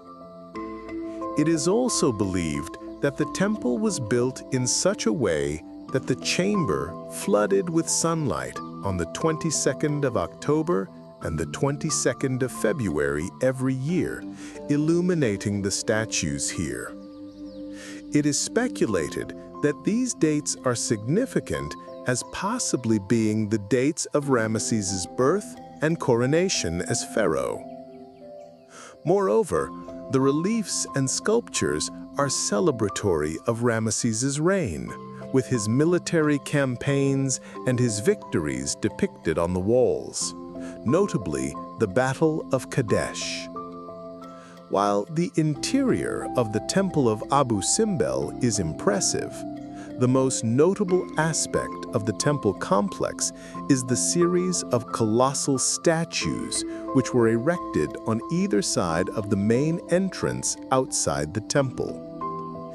At the Grand Temple, there are 4 such colossal statues, 2 to either side of the entrance. All 4 of these depict Ramesses and stand approximately 20 meters tall, making them some of the largest pharaonic statues ever carved during the 3 millennia of ancient Egyptian history. It is difficult to get a precise idea of how vast these statues are from looking at photographs, but one stands next to them. An individual only reaches up to the pharaoh's feet, with the remainder of the statues towering well above. On each statue, Ramesses was depicted wearing the dual crowns of Upper and Lower Egypt, a statement here in the border region between Egypt and Nubia that the pharaoh was long lord of the land of the River Nile, both to the south and the north. Thus, the Temple of Abu Simbel was meant as a statement of Ramesses' power and rule over Egypt, a proclamation of sorts to those south of Abu Simbel that the pharaohs reigned here yet again. Abu Simbel is the pinnacle of Ramesses' building. Ramesses' reign is notable for its length, having most likely succeeded his father in 1279 BC. He is believed to have ruled for over 65 years. However, what is somewhat unusual about this long reign is how unremarkable the second half of it was, and in particular, the last 2 decades or so of Ramesses' reign. All of the notable events of his time as pharaoh, from the Battle of Kadesh to the Eternal Treaty and the campaigns west to Libya and south into Nubia, all occurred in the first 20 or so years of his rule. Even the monumental building programs which he undertook at Abu Simbel, Thebes, and elsewhere, although many of them took upwards of 20 years to complete, were generally finished by the early 1230s BC. By way of comparison, the last 20 or so years of Ramesses II's reign are something of a mystery. There is little evidence of major events or what he may have been doing. This is quite possibly because the pharaoh spent many years ill towards the end of his life, and with his health declining, scientific analysis of his mummy in recent times has revealed that Ramesses suffered from a range of ailments in old age, including arthritis, atherosclerosis, and severe dental issues. But he survived for an immense amount of time despite these illnesses.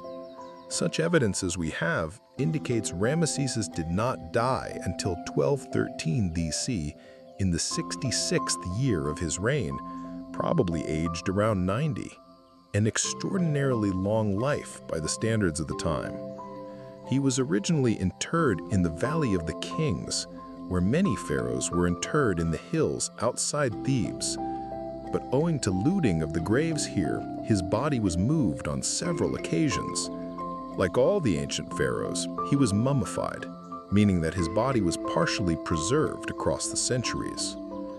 Ramesses was succeeded by his son, Menreptah, who took the regnal name Be-Re-Merenermon, which means the soul of Ra, beloved of the gods. This Menreptah is believed to have been the 13th son of Ramesses, a development which should have placed him well down the pecking order of possible successors to his father. However, Ramesses had lived for so long that a huge number of his oldest sons had died. Indeed, Menreptah was probably well into his 60s by the time of his own accession, and his reign would only last 10 years.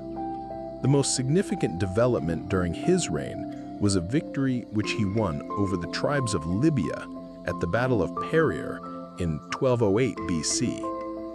Thereafter, there was a quick succession of pharaohs before the 19th dynasty came to an end with the dying out of Ramesses' direct line of descent in 1189 BC. Thus, the dynasty lasted for just over a century and was completely dominated by the reign of Ramesses II. However, in recognition of the extraordinary reign of Ramesses the Great, many pharaohs of the 20th dynasty adopted his regnal name.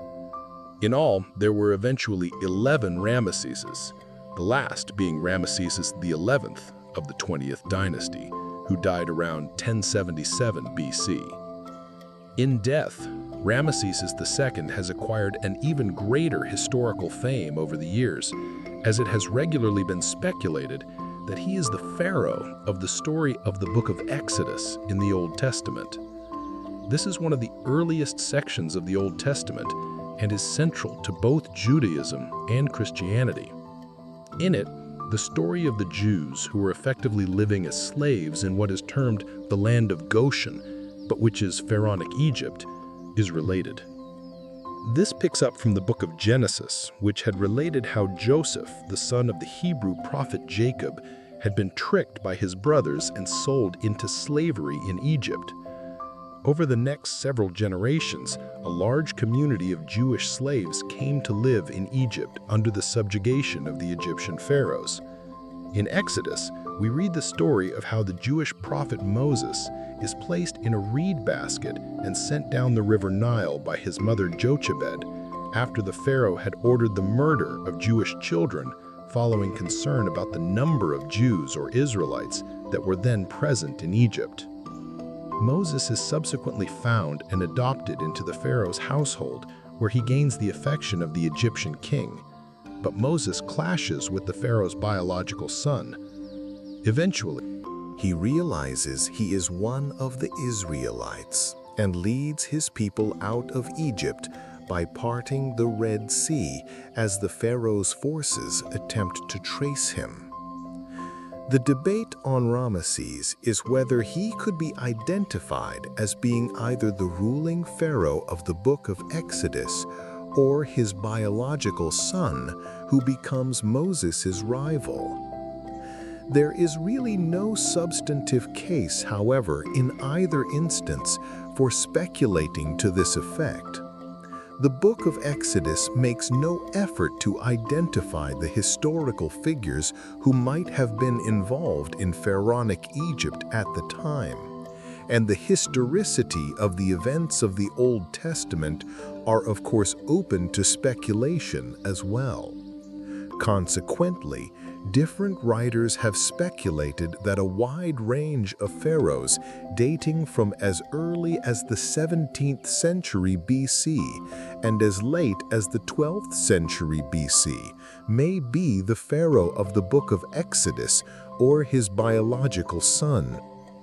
An unusually high proportion of people have been anxious to suggest it was Ramesses II who was the pharaoh at the time, with this line being favored in more than one prominent Hollywood treatment of Moses' life, notably the Ten Commandments of 1956, in which Ramesses was depicted by Yul Brynner. These depictions are largely due to Ramesses being the most prominent pharaoh of this age. His reign was lengthy, and he was involved in military conquests in the Levant, which would fit with oppression of the Israelites. These things aside, though, there is no historical basis for suggesting that Ramesses II is the pharaoh of the book of Exodus. Indeed, the Ramesses should be identified with the biblical pharaoh of Exodus is perhaps fitting after all.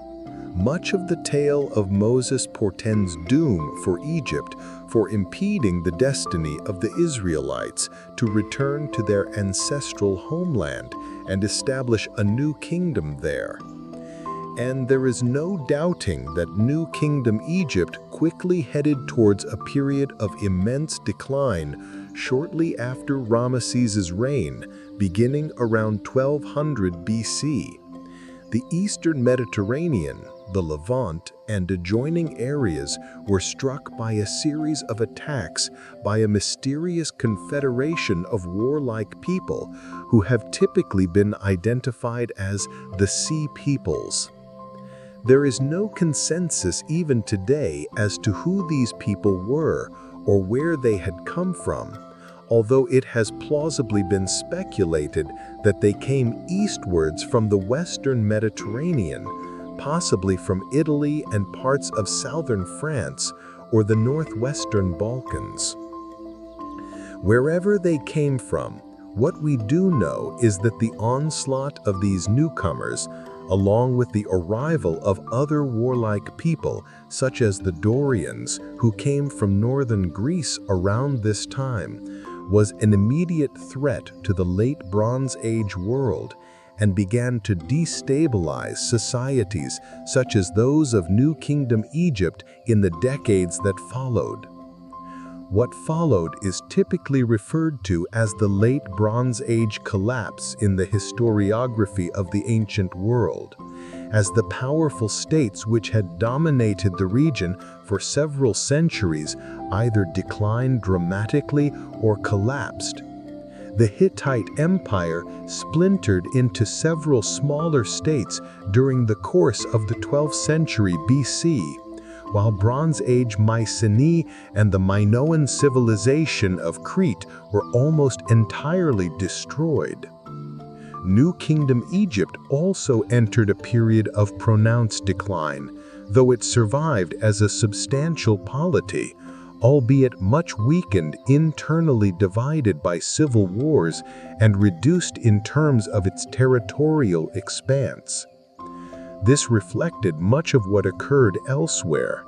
Trade collapsed across the Bronze Age world for the space of 2 centuries or more, and the economy was so impacted that whole cities were abandoned and famines struck many regions, such that many historians of the ancient past refer to this as being a dark age of the ancient world, similar to what followed the collapse of the Roman Empire nearly 2 millennia later. What is known as the Third Intermediate Period of Egyptian history followed the end of the New Kingdom, as new regional powers began to dominate what remained of pharaonic Egypt, some of them hailing from Nubia in the south. Ramesses' tomb was discovered during the late 19th century. This was a time when Egyptology, the study of pharaonic Egypt, was entering its first golden age following the deciphering of Egyptian hieroglyphics using the Rosetta Stone.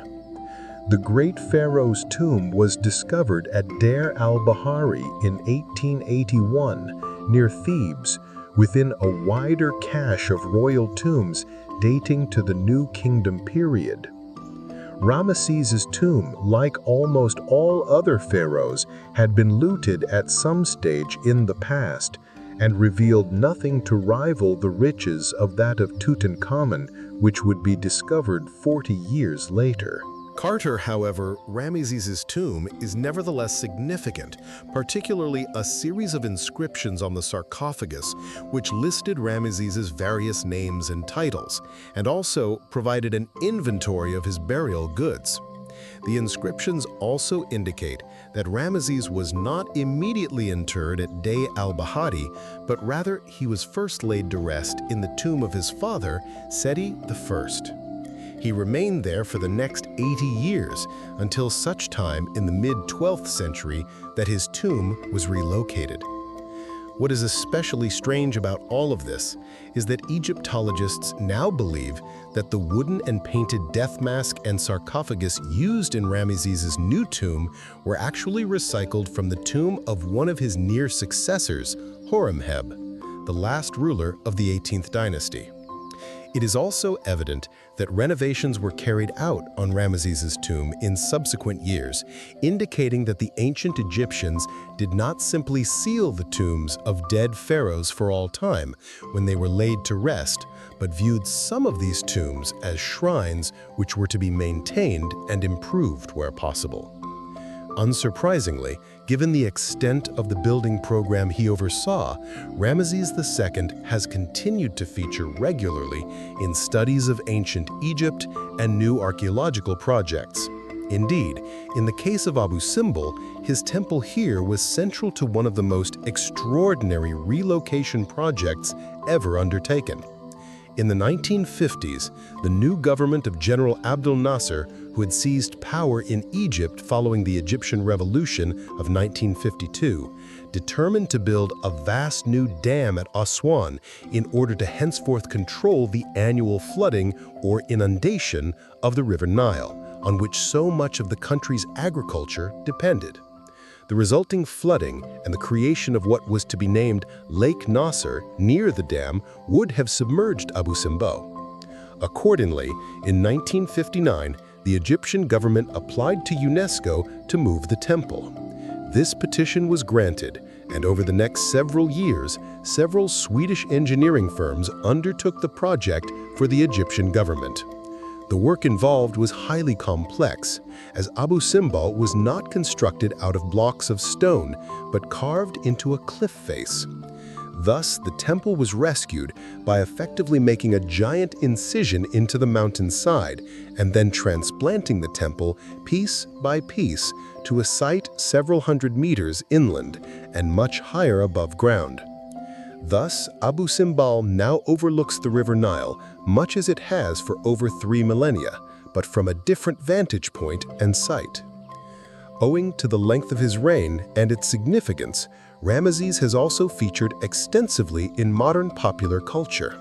For instance, Norman Mailer's Ancient Evenings, published in 1983 by the American author, was an enormous fictional account of pharaonic Egypt, set on one evening in the late 12th century BC, but in which the characters repeatedly discuss the reign of Ramesses II. The Battle of Kadesh is a major feature of the work.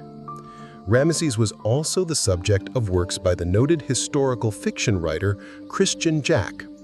While he is the central character too of Anne Rice's The Mummy, so too does he appear in many numerous Hollywood treatments of ancient Egypt. But surely the most notable popular cultural reference to the victor of the Battle of Kadesh appeared 2 centuries ago in the Romantic poet Percy Bysshe Shelley's poem Ozymandias, the Greek name for Ramesses. Here, Shelley used Ramesses as an example of how all great rulers are destined for decline or death. It was meant to be a reflection by Shelley primarily on Napoleon Bonaparte, who had fallen from power in France and Europe just a few years before Shelley's time of writing. But Shelley used Ramesses as his analogy as news was circulating around London at the time that the British Museum had just acquired one of the colossal heads of the pharaoh from the Ramesseum. Shelley's repetition of the inscription which once adorned the tomb, "My name is O Ozymandias, King of Kings. Look on my works, ye mighty, and despair," must rank as amongst some of the most famous lines of 19th century poetry. Ramesses II, or Ramesses the Great, was arguably the greatest of all ancient Egypt's pharaohs, of which there were over 170 across 3 millennia. His reign is notable for many things. From a political and military perspective, he extended the Egyptian kingdom to the greatest point it had seen since the reign of Thutmose III 2 centuries earlier, the point at which Egypt reached its greatest extremity by conquering much of the Levant, Syria, and parts of Mesopotamia. Ramesses did this primarily by defeating the Hittites in his nation's ongoing struggle with them for hegemony over the rich coastal cities of Canaan and Syria, such as Tyre and Sidon. The peak of his success in this respect was victory at the Battle of Kadesh and the Eternal Treaty of 1259 BC. But it was not just here where Ramesses was militarily successful. He also campaigned against the Sharon Sea pirates early on in his reign, which had been plaguing the northern coast of Egypt for many years prior to his accession, and later campaigned westwards along the Mediterranean coast towards Libya. Finally, to the south, he extended the Egyptian kingdom's influence much further down the course of the River Nile into what is now Sudan, but which was then known as Nubia. This new kingdom empire of Ramesses II was one of the most formidable empires of ancient times.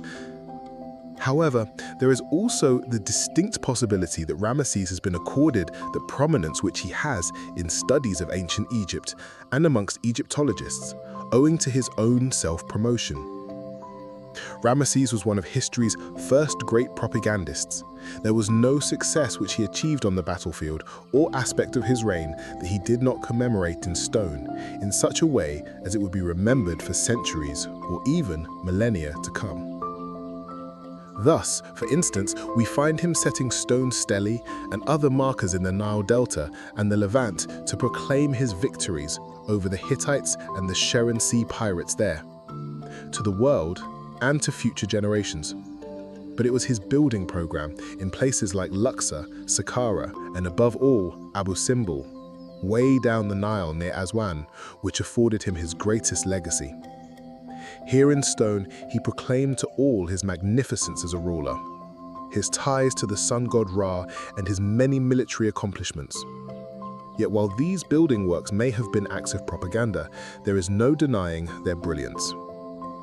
Accordingly, from the perspective of the 21st century, surely Ramesses' greatest accomplishment was in having these magnificent temples, statues, and obelisks erected across Egypt nearly 3,500 years ago. What do you think of Ramesses the Great? Was he ancient Egypt's greatest pharaoh? Or is the greatness of his legacy partly due to a shrewd policy of propaganda concerning his building project, as well as his promotion of his own military victories? Please let us know in the comment section. And in the meantime, thank you very much for watching. The man known to history as Pharaoh Akhenaten was born at some unknown date and year, though almost certainly in the 1360s BC. He was certainly alive in 1361 BC, but most likely many years prior to this, with 1368 BC or 1367 BC being plausible candidates for the year of his birth. His father was the pharaoh or king of Egypt, Amenhotep III. Akhenaten was named after his father when he was born, and while he is known to history as Akhenaten for much of his life, he was called Amenhotep. Akhenaten, as we will see, was a name he took himself later in his life. Amenhotep III had been on the throne for around 20 years by the time Akhenaten was born, having come to be pharaoh in the early 1380s BC. It is not known where Akhenaten was born. Some Egyptologists have speculated that he may have been born and raised in the ancient city of Memphis, near Heliopolis, a city which had a strong cult of worshipping the sun god Ra. Others contend that he was born around the city of Thebes, the more southerly capital of the Egyptian kingdom in the 14th century BC, approximate to modern-day Luxor. There, a major royal palace had been constructed at Malkata by his father, and it would probably make most sense for him to have been born there. Akhenaten's mother was Tia, the great wife of Amenhotep III. Egyptian rulers practiced polygamy and had numerous wives, some often being close relatives or even sisters. Amongst these multiple consorts, there was typically a great wife, and the pharaoh's successor would normally be chosen from amongst the sons born to this chief consort. This placed Akhenaten in line to the throne, but he had an older brother who was also born to Tia, Prince Tutmosora. Beyond these, Akhenaten had a very large number of siblings and half-siblings owing to the polygamous nature of the royal court. The boy that would become Akhenaten one day was born into a part of the world which already had a very long history. By the 14th century BC, Egypt had emerged as far back as the 4th millennium BC as one of the first major centers of Neolithic and Chalcolithic settled civilizations as people began farming in great numbers along the shores of the River Nile. In ancient times, and indeed prior to the building of the Aswan Dam in the 20th century, the Nile flooded every year to provide the associated floodplain with incredibly fertile soil. This annual inundation deposited rich alluvial soil onto the banks of the river, several hundred meters inland, allowing people here to survive out of the agricultural products grown on these floodplains in an otherwise arid desert environment. Based on this, an advanced culture with a writing system, industry, and other economic elements emerged. And by the middle of the 3rd millennium BC, the pharaohs, or kings of the Old Kingdom, were in a position to deploy resources capable of building the Great Pyramid on the Giza Plateau next to modern-day Cairo. Unsurprisingly, a complex religious system also developed, one which lionized deities like Osiris, the god of the river Nile, on which the people were so reliant for their subsistence, and Ra, the sun god, who was so central to the lives of people who otherwise lived in the midst of the Sahara Desert. This pharaonic society had peaked early in the middle of the 3rd millennium BC, as the rulers of what is termed the Old Kingdom built the greatest of the pyramids. Thereafter, it went through peaks and valleys. For instance, the 22nd and 21st centuries BC were turbulent ones of unrest in Egypt, but thereafter, the Middle Kingdom was a new period of growth. A fresh out of chaos came in the 17th century BC, when a people called the Hyksos descended from the Levant into northern Egypt, conquered the Nile Delta and much of the north of the country from the Egyptian kings for a period of a century and a half. Egypt was divided and harassed by the Hyksos, yet they too were conquered over time, and in the 15th century BC, Akhenaten's great-great-grandfather Thutmose III had overseen Egypt's rise to a position of unprecedented national power and wealth. Ruling for over a half a century, he reunified Egypt, fully extended its power further down the Nile into what we now call Sudan, and also conquered much of the Levant into regions approximating today with Palestine, Israel, and even towards Jordan and into parts of Syria and Lebanon. Trade flourished across the eastern Mediterranean, and an ambitious building program was initiated. This period of immense Egyptian power, which Thutmose was the greatest ruler of, is called the New Kingdom period of Egyptian history. Akhenaten would benefit from succeeding to the throne as Egypt was in such a propitious position of power, but his reign would also stand as a period of turmoil within it. As the shadowy details of his birth would indicate, there is almost nothing known about Akhenaten's early life, but such is the interest in the reign of one of the most unusual and significant of ancient Egypt's rulers that many theories have emerged over the years. One holds that he was raised to a significant extent away from the royal capital at Memphis in the north, near where Cairo stands today. Here, it is posited that he was a high priest of the god Ptah, the god of workers and industry, in the Egyptian religious system. We know that his older brother, Prince Thutmose, served as high priest of Ptah as well for several years before he headed south to begin training as his father's successor at Thebes. The suggestion is that Akhenaten succeeded him in that role afterwards, and it may have been this time in his youth as a high priest that imbued Akhenaten with strong religious sensibilities. Other theories concern his education, with several well-known scribes of the time being suggested as possible tutors of the prince. We can be certain that one of these, a man named Pinar, did indeed tutor a young Akhenaten in his childhood years, as this Pinar would later be honored with a major tomb where an inscription notes his role in educating the pharaoh. Pinar would also go on to become the senior-most minister in Akhenaten's government in later years, and seems to have been a major influence on Akhenaten's life and reign. Some greater clarity is possible when it comes to Akhenaten's wives and children, though that is still a lot that remains speculative.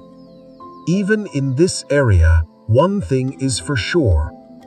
His great wife, or chief wife, was a woman by the name of Nefertiti. They were married at some stage in the 1350s, and so she and he were most likely wed when they were little more than teenagers. They may have been closely related, with some Egyptologists claiming that she was a first cousin of Akhenaten, or some other near relation within the Egyptian royal line. She was quite possibly a few years older than him. Nefertiti is one of the most famous royal women in the entirety of Egyptian history. This is based on multiple developments, the first being position as chief wife to Akhenaten, who had become one of the most notorious of all ancient Egypt's pharaohs. Secondly, she is famous for a remarkable bust or statue of her head and neck that has survived over 3 millennia. This painted limestone bust was created around 1345 BC by a famous royal sculptor of the time by the name of Thutmose. Discovered in 1912 during archaeological work of the city of Amarna, it presents one of the most vivid portraits of any Bronze Age woman to have come down to us. Finally, Nefertiti is well known for most likely being the mother of Tutankhamun, a pharaoh whose gold death mask, discovered by Howard Carter back in 1922, has become a defining symbol of ancient Egypt. Beyond this, she is also a good example of a royal consort who appears to have held a position of extensive political power in New Kingdom Egypt. Akhenaten had several other wives beyond Nefertiti.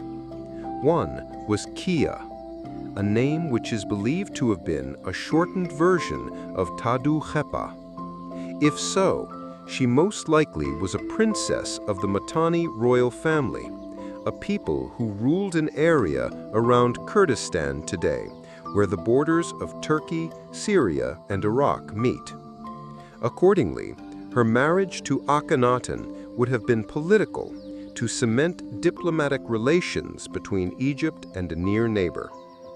Other scholars of Akhenaten's reign argue that Kia and Tadu-Khepa were 2 different wives. Kia was nevertheless most likely of foreign blood, as she is described in some inscriptions as being Akhenaten's favorite wife, one who could evidently not rise to the position of great wife, as she, unlike Nefertiti, was not of Egyptian blood. Akhenaten also possibly married a daughter of the ruler of Babylon in Mesopotamia, though her name is unknown. While there is speculation that he was married to an unidentified sister of his, from amongst these marriages, Akhenaten had many children. His marriage to Nefertiti resulted in 7 or more children, most of them daughters. There were numerous other children from his other unions, though the exact details of these cannot be reconstructed from the available evidence, and there would doubtlessly have been some who died in infancy as well, for which no record of their existence has survived. Akhenaten's earlier years were lived in the knowledge that his older brother, Prince Thutmose, was their father's designated successor, and so he would succeed as pharaoh upon Amenhotep III's death. But Thutmose died sometime in the early to mid-1350s. With this, Akhenaten became the new heir, and so from the mid-1350s, by which time he was most likely only just entering his teenage years, he began to co-rule with his father, an arrangement which was usually established to train in a successor in the key elements of government and the religious obligations of the pharaoh. There would also have been a growing awareness of the fact that Amenhotep perhaps did not have long left to live. Statues and other visible depictions of the pharaoh dating to the 1350s depict a ruler who looks to have been aged and sick, while DNA evidence from his mummy indicates he may have been suffering from obesity and arthritis, though he was still only in his 40s. Incidentally, contrary to some popular views that the Egyptians had very effective forms of dental care, Amenhotep was also suffering by the time Akhenaten became co-ruler from teeth that were plagued with cavities and which would have caused him serious pain.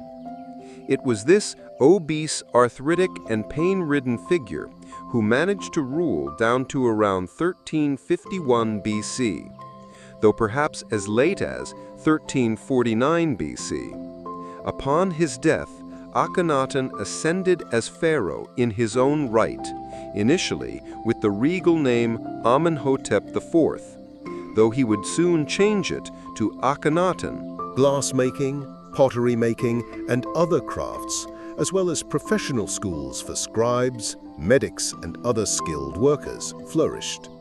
Furthermore, with a possible population of between 80 and 100,000 people, there is a chance Thebes was the largest city in the world at that time. Life here in the first few years of Akhenaten's reign would have appeared perfectly normal. Few could have predicted what a strange turn things were about to take. Another feature of these Karak years was Akhenaten's completion of some of the building projects which his father had initiated during his long reign of some 40 decades. This focused on the Mori site which Amenhotep had developed at Kom el-Hitan across the Nile River from the city of Thebes. The majority of the Mori temple here has been destroyed over the centuries, but the layout of it can be reconstructed. It would have consisted of rows of pylons, indoor sanctums, and outdoor sun courts, so that there was an interplay of light and dark along the walkways. This was a standard practice of ancient Egyptian religious buildings, and if rituals were held here at specific times of the day, the shafts of light penetrating through specific parts of the building would have made a deep impression on participants in rituals here. Particular where gold objects were used to refract the sun's rays in different ways. It all points to the way the sun was already central to the Egyptian religious system and provides a backdrop to the religious changes Akhenaten was about to undertake. Elsewhere in the building, two gigantic statues were erected, known today as the Colossi of Memnon. These 60-foot-high stone monuments loomed over the western bank of the River Nile and could not have failed to impress people voyaging up and down the river on boats. The building work on the temple and the carving of the colossi was also completed around 1350 BC, most likely just after Akhenaten had become pharaoh in his own right, and he would have overseen the rituals which no doubt accompanied the symbolizing of the new temple structure. The first years of Akhenaten's reign were normative in other respects. He continued to add to the great temple within the city precinct of Karnak on the right bank of the Nile in Thebes. Here there is even an inscription depicting the new pharaoh making offerings to the god Ra, though elsewhere there was a subtle profusion of shrines and other religious spaces dedicated to the sun god Aten in the early 1340s in Thebes. Elsewhere in Thebes, Akhenaten oversaw a Sed festival in the second or third year of his reign. This was in itself a rather peculiar move on his part. Sed festivals were the ancient Egyptian equivalent of a royal jubilee. They were typically only held after 20 or 30 years of the same pharaoh being ruler of the kingdom, and then every 3 or 4 years thereafter. In calling one within a few years of his accession, Akhenaten was indicating his willingness to break with tradition.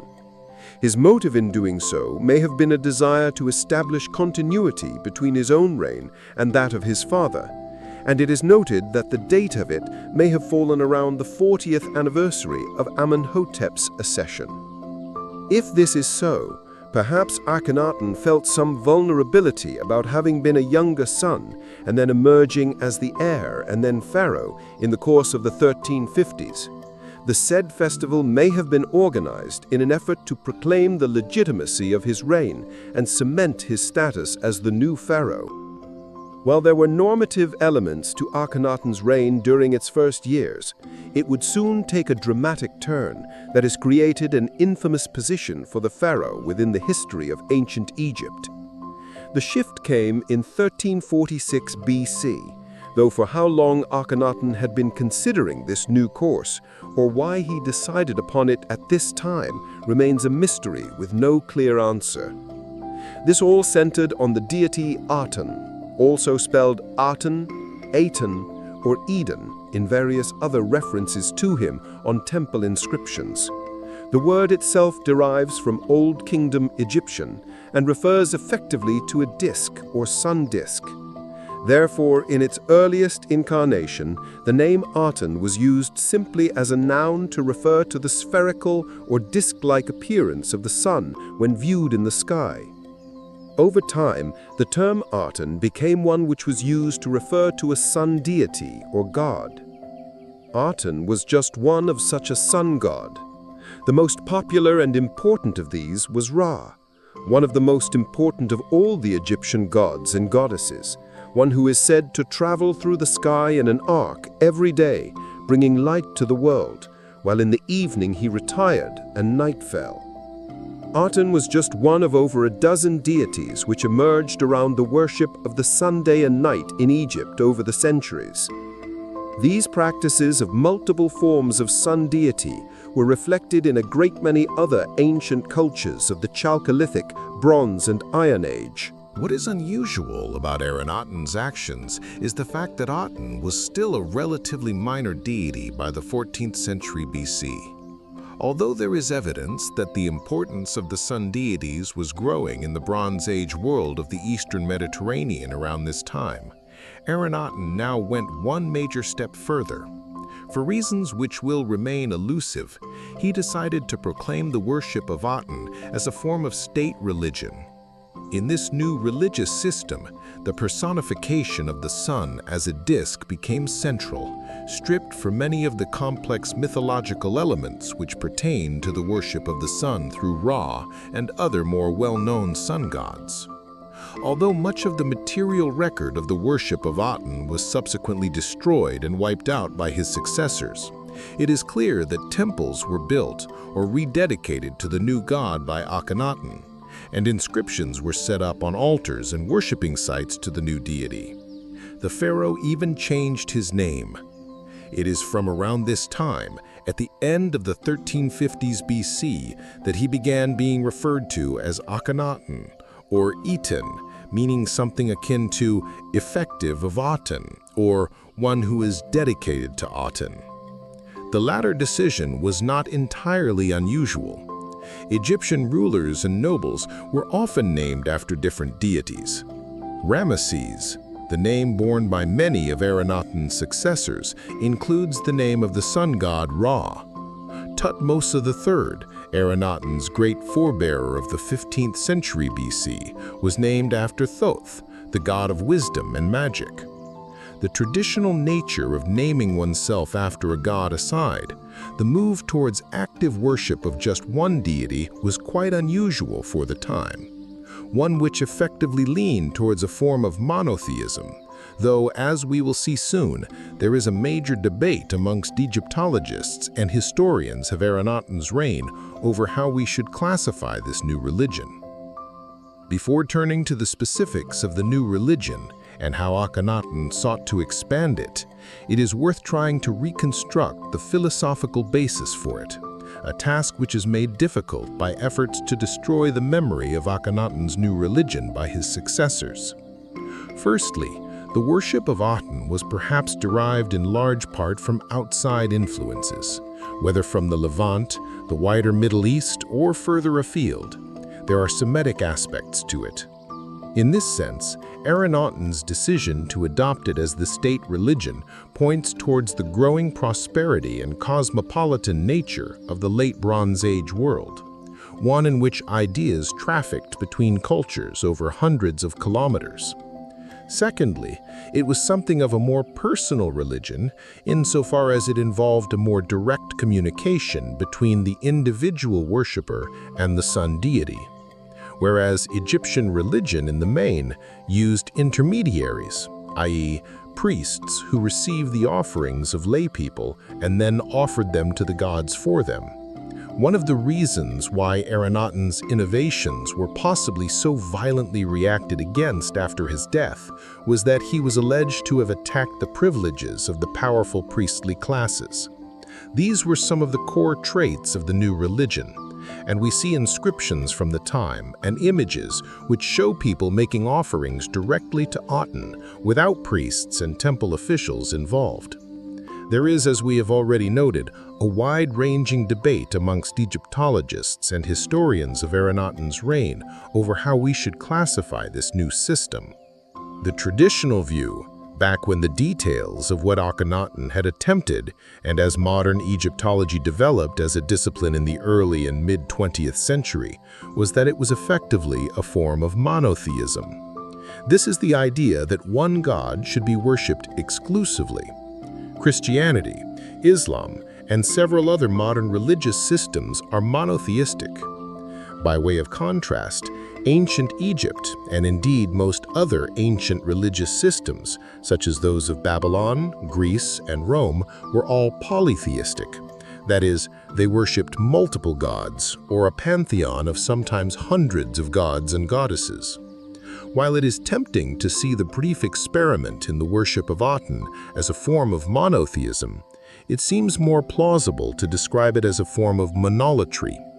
This is where the existence of a wide pantheon of deities is still accepted, but one is now placed in a position of singular importance.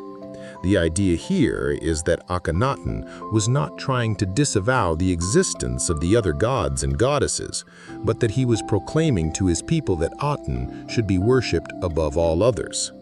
There was also a form of syncretism involved, the borrowing of other deities, cultural practices, and the incorporation of them within one's own system. The belief is that Akhenaten created, affording Aten a position of singular importance within Egyptian religious life. Influenced by outside ideas from the Middle East and the Mediterranean world about the importance of sun deities, some have argued that this cult of a powerful sun deity might have origins in the religious systems of the Semitic people of the Levant and Middle East, and that Akhenaten was influenced by ideas which entered Egypt from this region as the new kingdom expanded there during the reign of Thutmose III and his successors. One of the other core components of the new religion was to proselytize or spread it by acquiring large numbers of adherents. This is an issue which has concerned Egyptologists greatly, as they wonder if Akhenaten simply established a new cult and hoped it would acquire followers over time, or if he aggressively attacked the cults of other gods. The picture presented from the evidence of inscriptions and other material which has been recovered is complex. It is suggested that initially, in the late 1350s and early 1340s BC, he began to introduce a new cult of Aten alongside other gods. But over time, this was expanded to favor the new cult of Aten when it came to royal patronage. Then, towards the end of the reign, there might have been a watershed moment at which he became much more aggressive and actually began trying to actively undermine the cults and temples of prominent deities like Ra, Ptah, Amun, Thoth, Seth, Mut, and others. In particular, there was an active campaign of attacking worship of the god Amun, who had become, along with Ra, the most preeminent deity within the Egyptian pantheon by the 14th century BC, and who had an especially strong cult following in Thebes. As such, Akhenaten does seem to have actively tried to undermine the worship of other deities, but the degree to which he did so, and whether or not it was evenly distributed amongst all the other gods and goddesses, is a matter of debate. Another key aspect of Akhenaten's religious revolution was the establishment of a new capital city dedicated to the worship of Aten. It isn't surprising to learn that ancient Egypt had different capitals at different times when we consider the enormously long span of ancient Egyptian history, one which would eventually play out over more than 3 millennia. In its earliest days, the capital was located in Thinis, a city which we still don't even know the location of today. Around the 27th century BC, the capital was moved to Menena, or Memphis. This was located on the banks of the River Nile, just south of the Delta, and within the southern suburbs of modern-day Cairo. Not long afterwards, the pharaohs began building up the Great Pyramids at the Giza Plateau, not far away from this new capital, Memphis. Memphis remained the center of power and governance down to the end of the Old Kingdom. The capital then moved around at various times, spending nearly 3 centuries during the Middle Kingdom period at At.we, but increasingly became fixed during the New Kingdom period at Thebes, much further down the River Nile at the site of modern-day Luxor and near the Valley of the Kings. The reasons were twofold. On the one hand, a more southern position allowed the pharaohs to govern their new territories to the south in Sudan or Nubia more effectively, while Thebes's position was solidified during the period when the north was ruled by the Hyksos. Thebes had become a flourishing economic, commercial, and religious center by the time the north was recaptured and had remained the capital down to Akhenaten's time. He would briefly interrupt this primacy during his reign. Beginning around 1346 BC, Akhenaten initiated the construction of a new capital city 100 kilometers north of Thebes on the right or east bank of the River Nile. Today we know the site as Amarna, though in ancient times it was called Akhenaten, meaning the horizon of the Aten, a name which indicates the choosing of the location as a place where the rising sun coming east over Egypt could be seen with great clarity. This was compounded by the fact that the city was centered on an acropolis, or hill, known to Egyptologists today as the Royal Wadi. The city was to be a dedicated governmental and religious center for the worship of Aten, and was to function as the seat of the royal court. This was largely a virgin or greenfield site, which had little settlement on it prior to the beginning of the project, beyond a small village which might have been in the vicinity. Tens of thousands of laborers would have been deployed here in order to speed the construction work along, and large sections of the Egyptian economy must have been turned over to providing building material and other goods in order to erect a city out of nothing. A not inconsiderable project, given the resources available to ancient states. The city, which emerged in nearly complete form by 1341 BC, if the dedication inscriptions on some buildings here are accurate, was spread out along a 13-kilometer stretch of territory on the east bank of the River Nile. It was divided into a north and south city. The north city was centered on a royal palace and mortuary area, which were to be the heart of the government or administrative zone. The south city encompassed more the village of the workers who erected the buildings and would doubtlessly have become more residential area once the building had been constructed, if the city had remained in use as a capital for longer than it ultimately did. To the east of this was the Acropolis and the tomb of Akhenaten, an elaborate mortuary building which it is assumed was intended for the pharaoh. Finally, between the North City and the workers' village, in the center of the development, there was the Great Temple of Aten. This elaborate temple complex of fine stones, statues, columned, arches, and other religious edifices was to be the heart of the worship of Aten in Akhenaten's realms, and was elaborately designed. Many reliefs and wall drawings have been recovered, which point to an extensive and refined level of building work here in the 1340s, replete with hundreds of altars for worshippers to make offerings to the god. The building work at Amarna and the art and architecture which began to emerge in Egypt more generally in the decade between the inception of the cult of Aten in 1346 BC and the end of Akhenaten's reign in the mid-1330s BC, is very distinctive from other ancient Egyptian art. Indeed, so idiosyncratic is it that scholars talk of an Amarna style. During the reign of Akhenaten, statues become markedly different, with people depicted with much thinner and more austere faces with an almost feminine edge. These are distinct from the fuller and more regal-looking faces of nearly all other pharaohs. There was also a tendency to depict the royal family in a much more intimate way, with Akhenaten and Nefertiti presented together on wall relief and in statuary objects. Similarly, the headdresses and clothing worn are somewhat distinctive.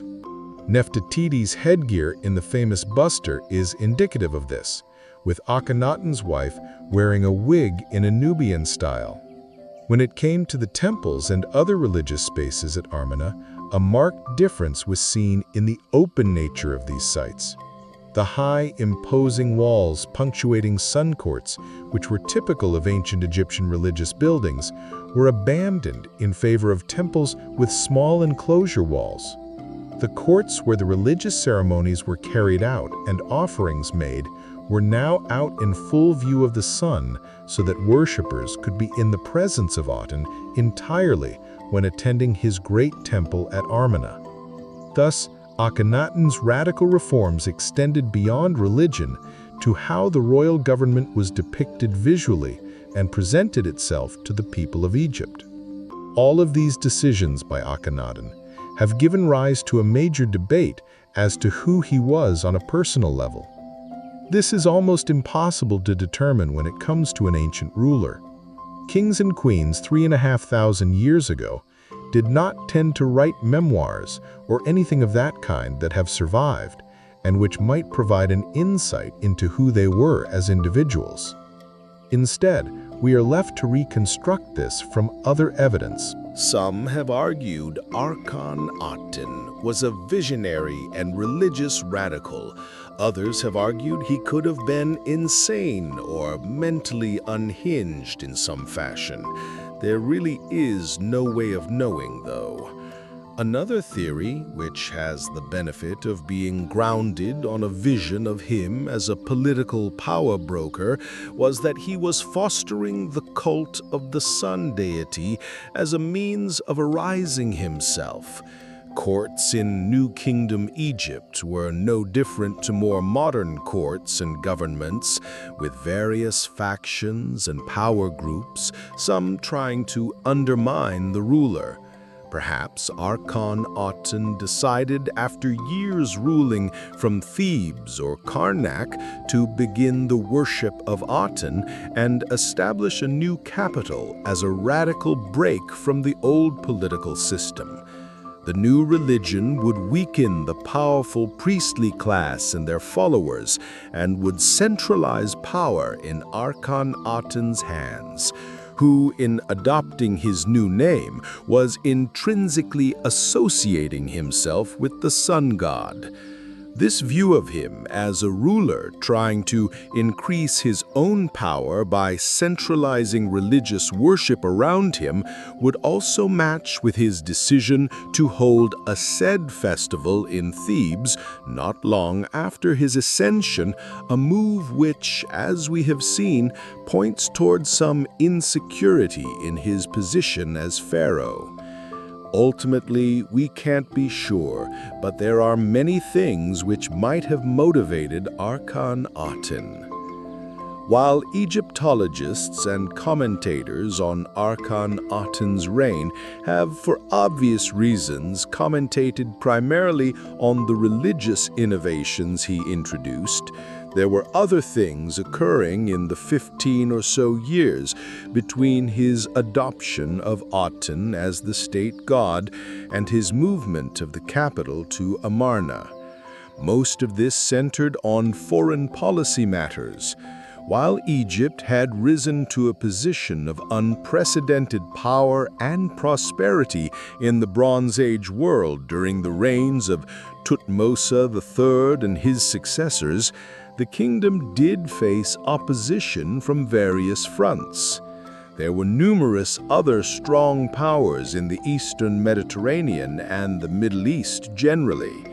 Egypt maintained good relations and extensive trading ties to the Greek powers such as the Minoans of Crete and the Mycenaeans of the mainland, the latter of which had largely subjugated Crete after a devastating natural disaster around 1500 BC. But in the Middle East and Anatolia, it had rivals in the shape of the Hittite Empire and the Assyrian Empire. The Assyrians were based out of Mesopotamia, or what we term Iraq today, and around this time were undergoing a major resurgence in their power under their ruler Ashur-uballit I. The Hittites were based out of Anatolia in modern-day Turkey and ruled southwards into the northern parts of Lebanon and Syria. During the late Bronze Age, they were a perennial rival of Egypt's in this contested border zone. Beyond these, Akhenaten's government had to contend with raids out of the western deserts of Egypt and also the perennial possibility of the Nubians trying to free themselves from Egyptian domination down the Nile River into Sudan. We're fortunate when it comes to Akhenaten's foreign policy to have a major source of information of an unusual nature for a period in time 3.5 millennia ago. These are known as the Amarna letters. They are a series of 382 clay tablets, which were discovered accidentally by some farmers in Amarna in the 1880s.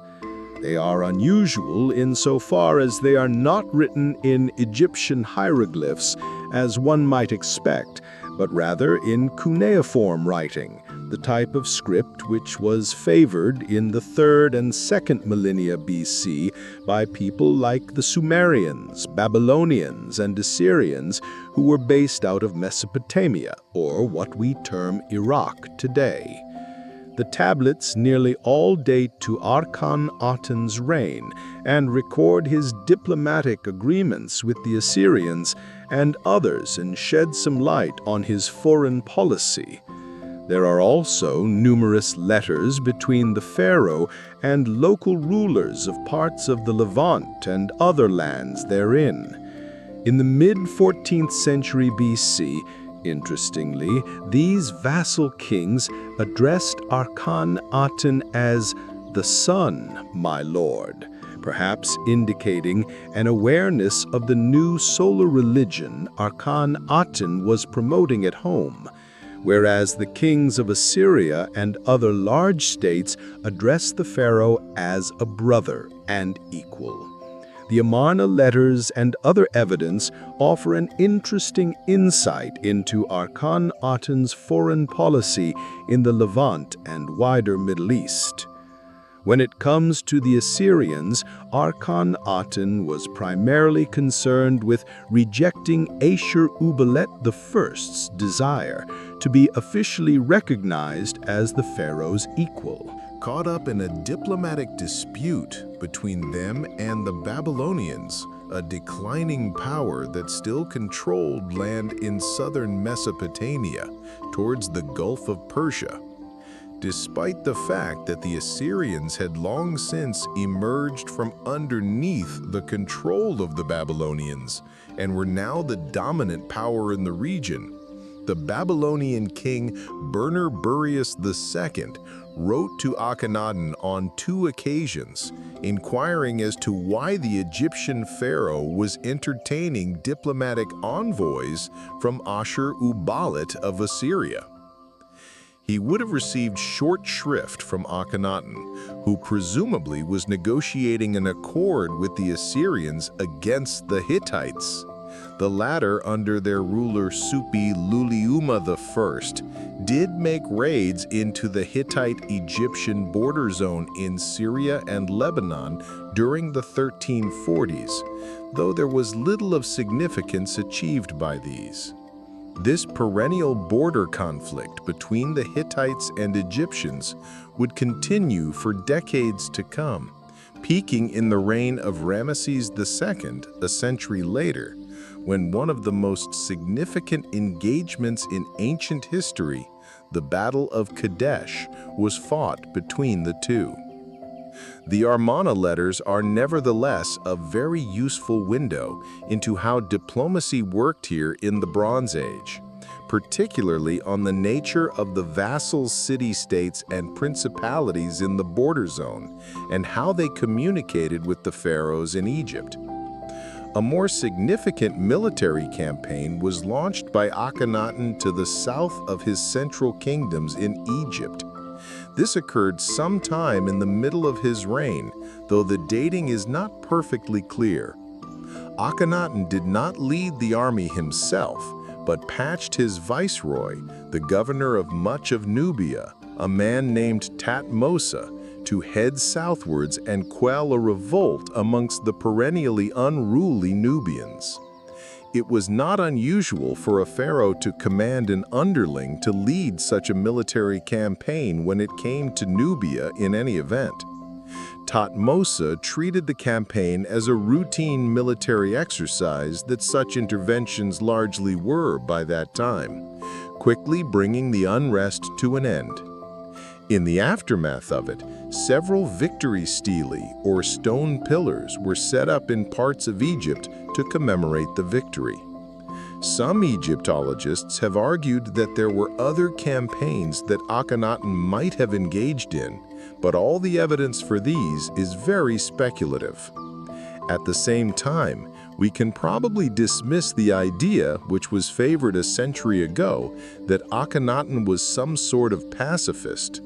The reality is that Egypt was in a strong position in the Levant when he ascended the throne, and the Hittites made little effort to reclaim lands in Syria and Lebanon during his reign, beyond a few border incursions and skirmishes. In such an environment, the pharaoh judiciously negotiated closer diplomatic ties with the Assyrians, kept his vassal rulers in the Levant pacified, and shored up Egyptian control over Nubia. This sensible foreign policy left him free to dedicate his time and the state's resources to his grand construction work and religious project in Amarna. In the end, Akhenaten's great enterprise was scuppered by ill health and mortality. In the 12th year of his rule, that is around 1340 BC, not long after the initial phase of building work had been completed at Amarna and the new city was opened, so to speak, a major festival was held there to celebrate Akhenaten's 12th year on the throne. This saw emissaries and perhaps even some rulers arriving from neighboring countries and also from the vassal principalities and cities in the Levant to pay homage to the pharaoh. This was quite possibly the source of the plague which struck Egypt in the early 1330s BC. A deadly plague or disease outbreak of some kind definitely occurred, and it may have been brought to the capital by these visiting dignitaries. Whatever the source of it was, the result was not good for the royal family. Several of Akhenaten's daughters were seemingly claimed by it, three of which, Akhenaten, Neferner, and Setup-en-Re, were daughters from his marriage to his great wife Nefertiti. Others still may have been impacted. One theory which has also emerged in recent years is that the plague was ravaging Egypt years earlier, and that it may have actually been a cause of Akhenaten's religious reform program, the king having decided to embrace a new religion and god as the disease ravaged his country. This remains a hypothesis only, and there is little evidence to suggest the plague outbreak preceded the raising of the cult of Aten and the construction of Amarna. What Akhenaten died from himself is not known. There is, of course, a possibility that the plague took him. When he died, at some stage between 1336 and 1334 BC, it could also be that he was suffering from a lifelong illness. Egyptologists have long noted that on statues and other monuments and walls, he was typically depicted as being a much leaner and gaunt figure than other pharaohs of the New Kingdom period. Maybe this was how he wanted to be depicted, but it could also indicate he was suffering from something like Marfan syndrome or Froelich syndrome. Both are complicated conditions which are related to the endocrine system and other parts of the body. They would also both result in a long, drooping face and jawline, such as the one Akhenaten was presented as having. At the same time, there are contradictions to any such diagnosis. Froelich syndrome, for instance, usually makes men sterile, and as we have seen, Akhenaten clearly did not have any problem having children. Given this, the more likely conclusion is that the unusual depiction of Akhenaten was wholly owing to his eccentric personality and the unusual art of the time, and not related to any illness of any kind. If this is the case, then his death in the mid-1330s BC, at a relatively young age, perhaps being little more than in his mid-30s, was quite possibly owing to the plague that was coursing through Egypt at the time. He was buried at the royal tomb he had built at Amarna, though his mummy and sarcophagus were soon seemingly removed from there and perhaps taken to the Valley of the Kings near Thebes for internment, next to his ancestors. The argument for Akhenaten having been ill for some time prior to his death is strengthened when we consider that there was a co-regency or co-rulership being developed in the last year or two of his life. The co-rulers were Nefertiti at one point and at another Smenkhare. The identity of the latter individual is unclear. He may have been a brother of Akhenaten's or one of his sons of an unclear background. This is significant when it comes to the question of who succeeded Akhenaten. Having died relatively young man, his children were very young to succeed him in the main, and this Smenkhare, if he was a brother of the pharaoh, may have been chosen as a temporary successor due to being older. Yet the chronology is deeply confused and unclear, and Egyptologists debate whether Smenkhare was dead himself before Akhenaten. What is clear is that Tutankhamun, the famous pharaoh whose gold death mask has become synonymous with ancient Egypt, succeeded around 1332 BC, just a short while after Akhenaten's death. He was a boy of no more than 9 or 10 years at the time, and is understood to have been one of Akhenaten's sons, though his parentage is debated. Though suffering from a genetic illness himself, he would live and rule down to the late 1320s BC, long enough to leave his own mark on Egyptian history in overturning many of his father's reforms. While the period immediately following his reign and the exact changeover of rulers in the years that followed is imprecisely known, Egyptologists broadly agree on what happened during these years. Tutankhamun's reign saw a violent reaction against the unusual religious system Akhenaten had inaugurated. The worship of Aten was broadly abandoned, although the worship of sun deities, of course, remained central to the restored polytheistic system. The capital was also returned to Thebes, but things went much further still. A wave of iconoclasm ensued, in which efforts were made to erase any memory of Akhenaten and the religious aberration he had perceived to have overseen.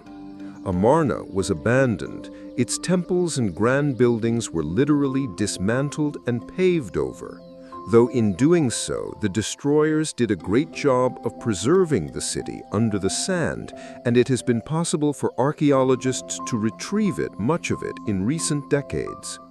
Inscriptions on public buildings, temples, and monuments dating to his reign were erased.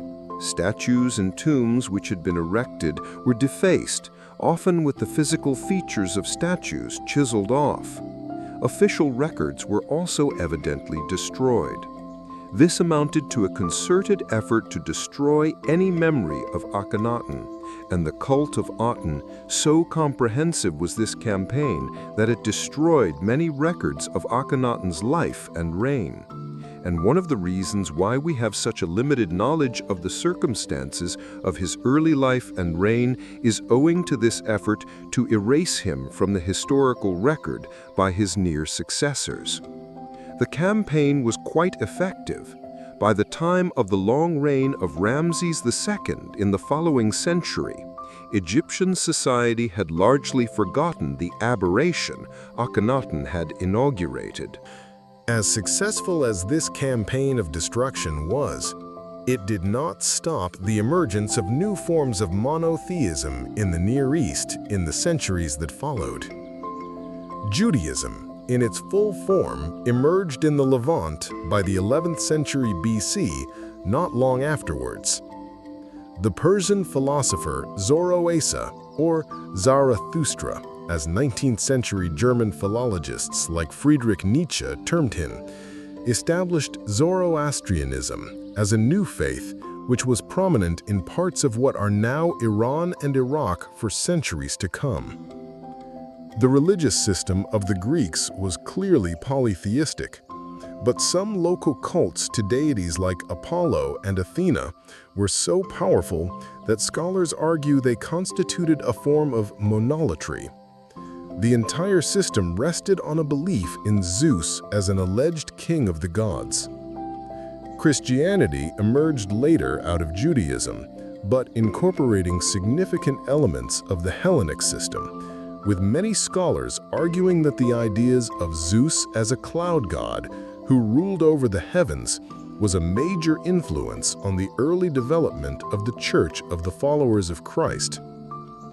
Other quasi-monotheistic sun deities, such as El Gabal and Helios, became prominent under Roman rule in the 3rd century CE, before being overtaken by the rise of Christianity as the state religion of the late Roman Empire. Thus, by the time of the rise of Islam in the 7th century, monotheism was the rule rather than the exception to the religious life of Europe. The Maghreb and the Middle East, Aranin, rather than being an aberration, was something of a prophet of the future shift from polytheism to monotheism. Eventually, despite the best efforts of his children and other descendants to excise him from the historical record, details of Akhenaten's reign and religious innovations began to re-emerge.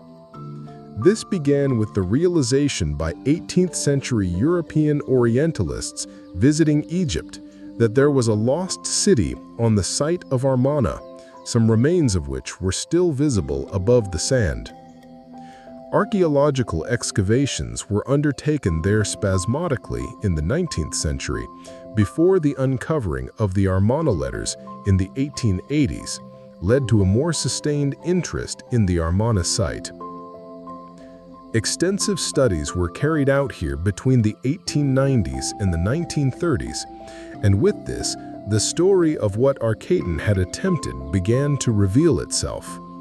After millennia of obscurity, What do you think of Akhenaten? Was he something of an aberration and perhaps insane, as some of his contemporaries seemed to believe?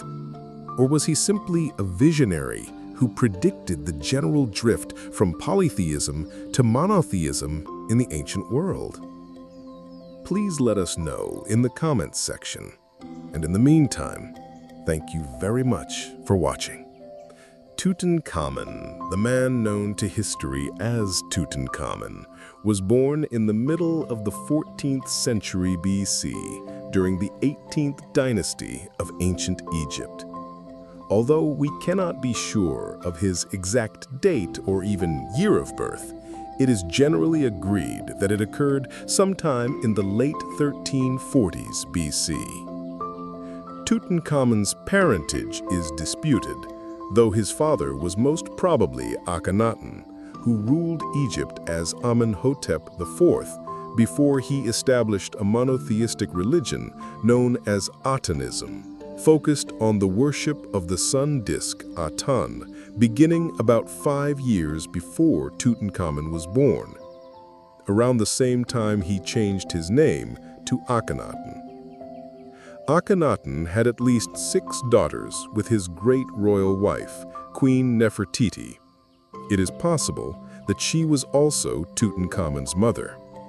Alternatively, his mother may have been a wife of Akhenaten, known only as the Younger Lady. At the time of his birth, Tutankhamun was given the name Tutankhaten, or the living image of Aten, in honor of the sun god. Despite being one of the best-known pharaohs or kings of ancient Egypt, as a result of the discovery of his tomb and famous death mask by Howard Carter in 1922, details of Tutankhamun's short life and reign are still being pieced together by archaeologists and Egyptologists using artifacts from his tomb and other evidence. He is likely to have been born in Amarna, the modern-day name of Akhenaten, the short-lived capital city founded by his father on the eastern bank of the River Nile, around 20,000 miles to the south of Egypt's modern-day capital of Cairo. The young Egyptian prince was born with a club foot on his left leg, forcing him to use a walking stick throughout his life. He was brought up by his wet nurse, a woman named Maya from his father's harem. Among the artifacts found in Tutankhamun's tomb are toys he owned and played with as a child, including an ivory monkey with moving arms and a small wooden bird. At around the age of 4, he learned how to write, starting with a cursive hieratic script used on a daily basis before moving on to the formal and sacred hieroglyphs found on ancient Egyptian monuments. Tutankhaten learned to write by copying out ancient texts, which also offered political wisdom for kings and princes preparing for kingship.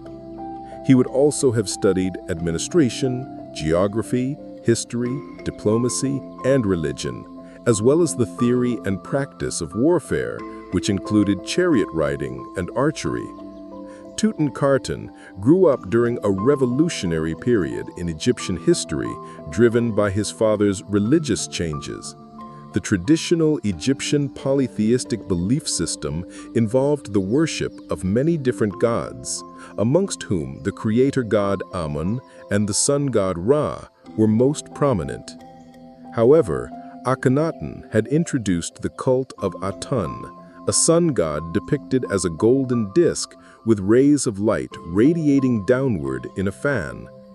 While Akhenaten allowed his subjects to continue worshipping the traditional gods, only stipulating that Aten was the supreme god, by the 9th year of his reign, a few years before Tutankhamun's birth, Akhenaten was increasingly portrayed as the preeminent deity under the new religion. The Aten was regarded as the creator of the world and everything within it, and each morning at sunrise, the king would make offerings to the Aten at the temples he built in his capital.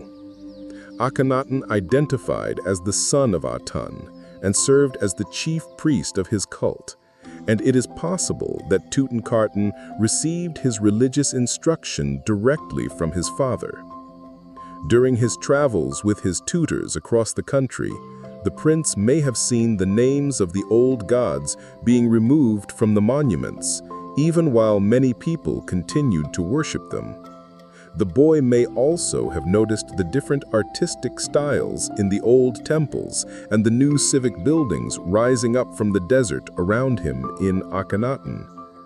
Around the 14th year of Akhenaten's reign, when Tutankhamun was around 6 years old, the latter's sister or half-sister, Princess Akhenaten, died at the age of 10. While her cause of death remains unknown, a plague had been spreading throughout the eastern Mediterranean world. In any case, an infectious disease is a likely cause. As Nefer-Nefer-Ruan, Akhenaten's youngest sisters, Nefer-Nefer-Ruan and Seta-Penera, also died around this time.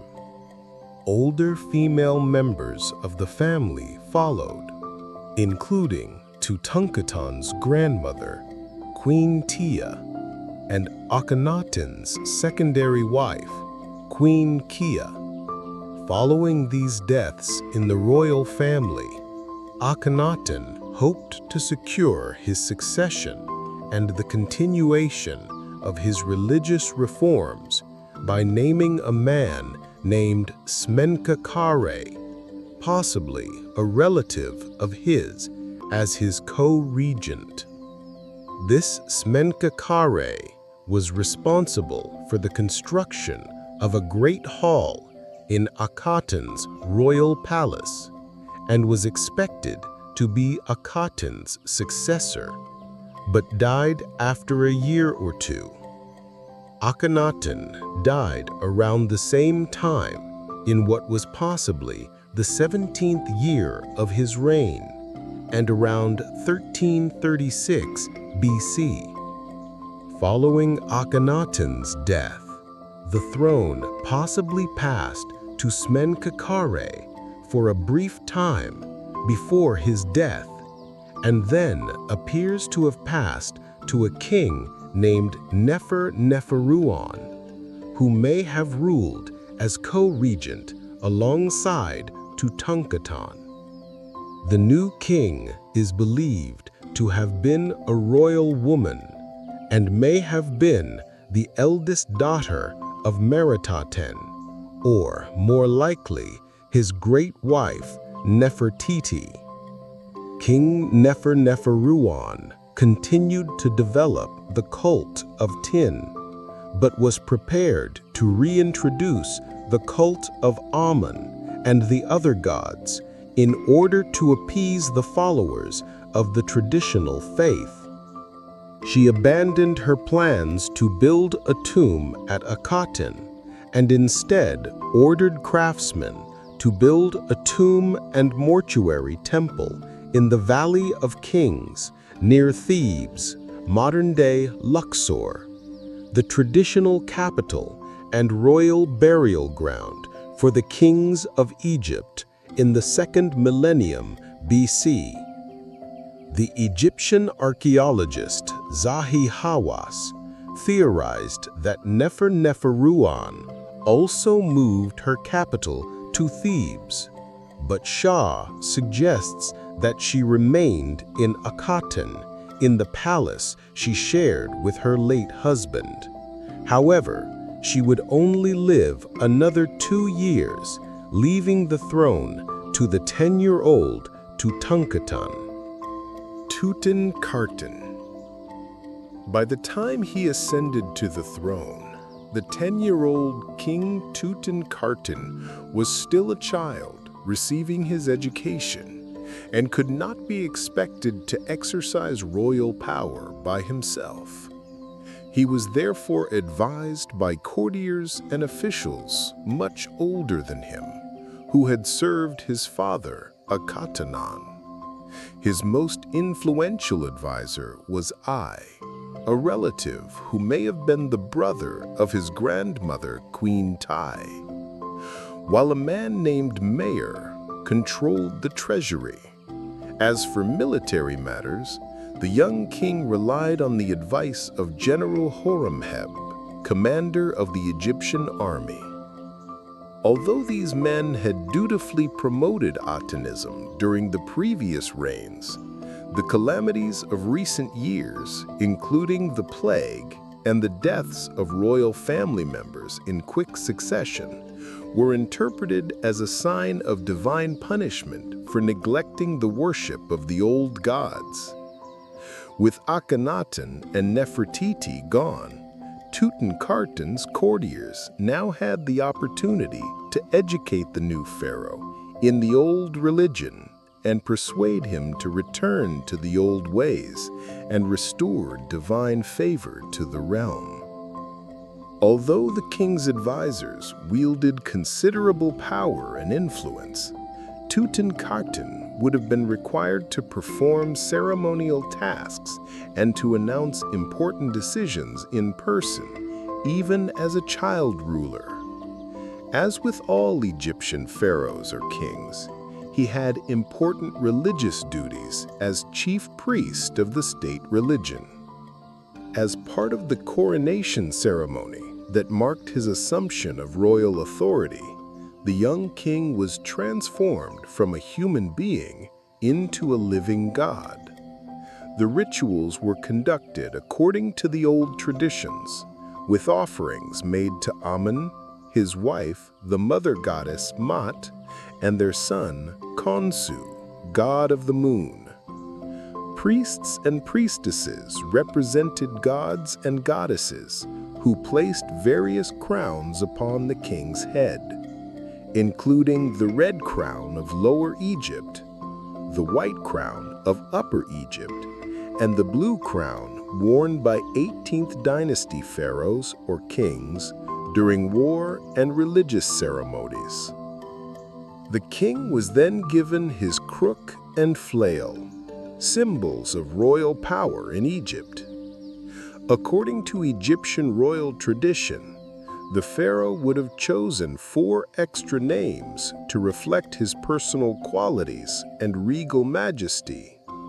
Of these 4 royal names, only one is known. His throne name, Neb-Keperuru, meaning Lord of Manifestations, is Ra, while Tutankhamun still used his birth name when he assumed the throne. Not long afterward, the Aten in the king's name was replaced with Amun. Thus, Tutankhamun became Tutankhamun, the living image of Amun. In the images of Amun, Tutankhamun would have been crowned alongside his wife and half-sister, Ankhesenan, one of the daughters of Akhenaten and Nefertiti. The marriage of siblings in this way was commonplace amongst the royals of ancient Egypt. She was a year older than Tutankhamun, and the two had already been married when the latter became king. Ankhesenan appears to have been his only queen. The 18th dynasty was known for its powerful queens, and Ankhesenamun would have learned about the deeds of her illustrious ancestor, Hatshepsut, the female pharaoh who reigned a century and a half earlier and built a grand mortuary temple in the Theban necropolis near the Valley of the Kings. She had also just seen her mother, Nefertiti, rule Egypt as King Nefen-Neferu Akhenaten. Accordingly, Ankhesenan was present alongside Tutankhamun throughout his reign for royal ceremonies and audiences, and corresponded with foreign rulers in her own name. Her most important duties included serving as the manifestation of the Egyptian goddesses during religious ceremonies. Of course, as in almost all other monarchies, the queen's main task was to continue the dynastic lineage by bearing the king's children. Ankhesenamun was pregnant twice, but on both occasions her daughters were stillborn, early in his reign. Tutankhamun's advisors persuaded him to move his capital away from Akhenaten, with power being returned to the cities of Memphis in northern Egypt, near the Nile Delta, and Thebes in the south. Memphis had been the capital of the Old Kingdom of Egypt in the 3rd millennium BC, when the Great Pyramids and Sphinx were built on the Giza Plateau near the city. Thereafter, Thebes had become the capital, following the establishment of the 18th dynasty in the mid-16th century BC. Memphis regained its importance as a political center, while Akhenaten built a temple of Aten in the city. From Memphis and Thebes, Tutankhamun and his advisors embarked on the complete reversal of Akhenaten's religious reforms. The king issued a royal decree which stated that during the previous reigns, the old gods had been neglected and withdrawn their divine protection. As a result, Egypt was in chaos, and its armies had been defeated on the battlefield. The text adds that after Tutankhamun came to the throne and moved his court to Memphis, the old gods were venerated once again, and prosperity was restored to the land. The proclamation was inscribed into stone stele in prominent locations around the country, such as the Temple of Karnak in Thebes. Although the text of these restoration stele claimed that all was well once again, in reality, the process of restoration was just beginning. Tutankhamun had been brought up at his father's court in Akhenaten, surrounded by depictions of Aten on palace walls, and witnessed his father taking part in the elaborate rituals of worshipping the sun disk every morning. To issue a proclamation discrediting the belief system he grew up with must have been a difficult experience for the young king.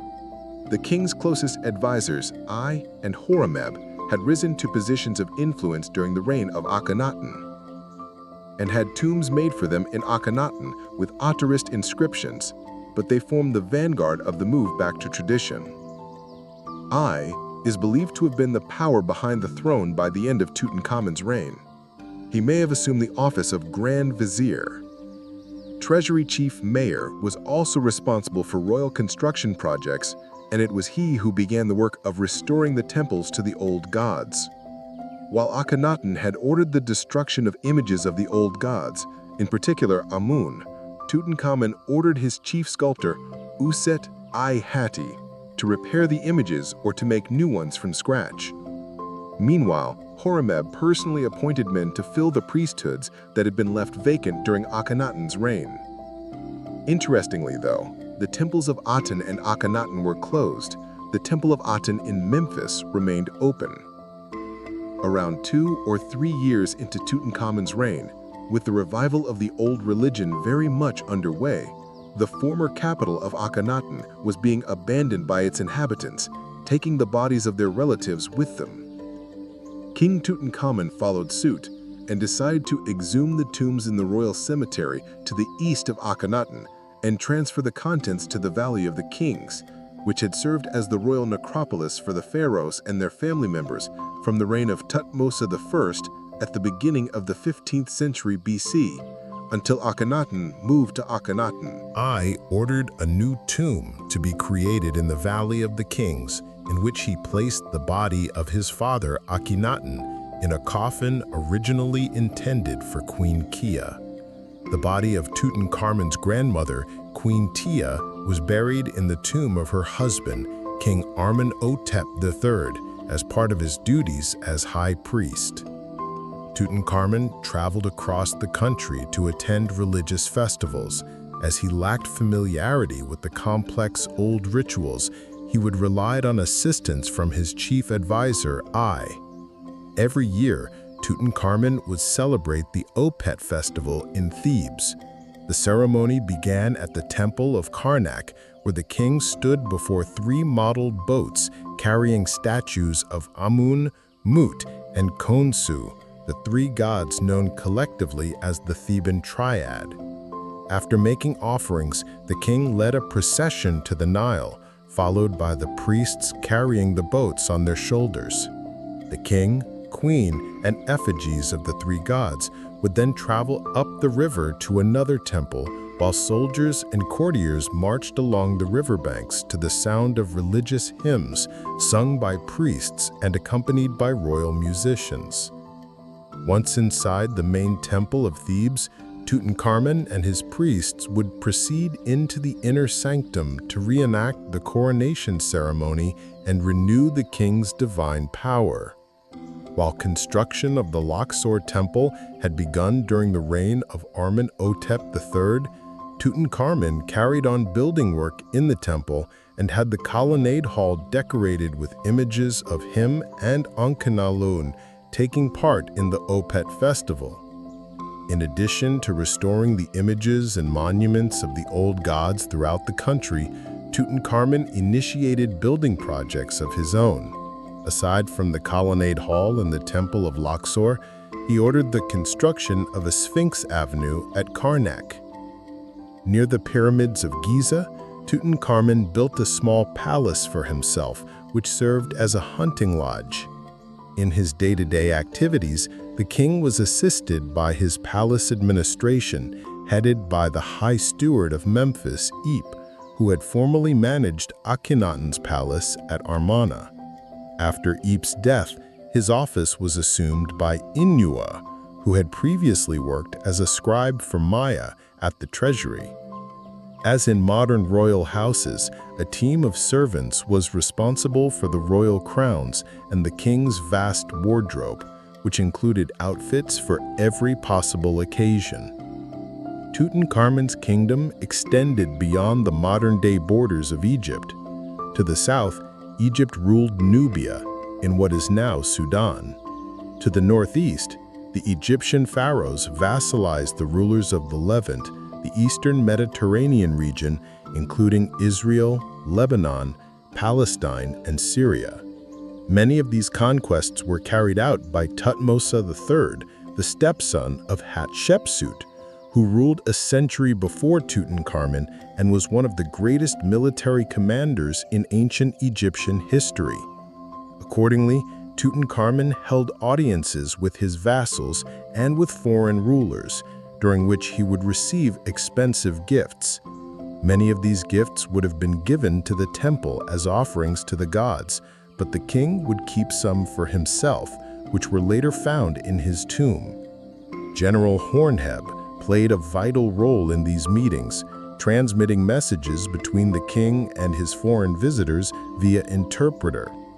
As commander-in-chief of Tutankhamun's armies, Hornheb was responsible for putting down a Nubian uprising in the 1320s BC. While Hornheb campaigned both in Nubia and in the Levant, it is unclear if the king himself was present at the battles, although there are depictions of Tutankhamun firing arrows from his chariot. These were most likely idealized images, as the king's youth and disability would have hampered his ability to play an active part in battles. The Nubian territories were administered by a government official with the title of Viceroy of Kush. Tutankhamun appointed as his viceroy a man named Khufu, who happened to be married to the chief of the royal harem. Khufu supervised the collection of tribute for the king from the Nubians, including vast quantities of gold, ebony, ivory, tusks, and other artistic objects. A few years into Tutankhamun's reign, Khufu returned to the king's court with the tribute, accompanied by a procession of Nubian princes and prisoners of war, perhaps captured during Hornheb's campaign. After a decade of hardship, the attendees at the ceremony welcomed this sign of a return to prosperity. The old gods had been returned to their rightful places, memories of the Atenist heresy were gradually fading away, and the abandoned city of Amarna had been systematically dismantled, and the remaining traces of it were being covered by the desert sands. The teenage Tutankhamun seemed secure on his throne and could be expected to exercise power in his own right within a few years. Perhaps a new golden age was imminent after the heresy of the reign of Akhenaten. During Akhenaten's reign, the Egyptians lost control of the Levantine city of Kadesh on the border of Syria and Lebanon, a major trade hub at the time. The Hittites of eastern Turkey were expanding their empire into the Levant and captured Kadesh, replacing the Egyptian vassal Shatuara with his son Atakama, who supported the Hittites while publicly maintaining his allegiance to Egypt. Though Akhenaten had sent a military expedition to Kadesh, it failed to retake the city from the Hittites. Late in Tutankhamun's reign, the king sent Horemheb with an army aiming to retake Kadesh and reverse the humiliation suffered during his father's reign.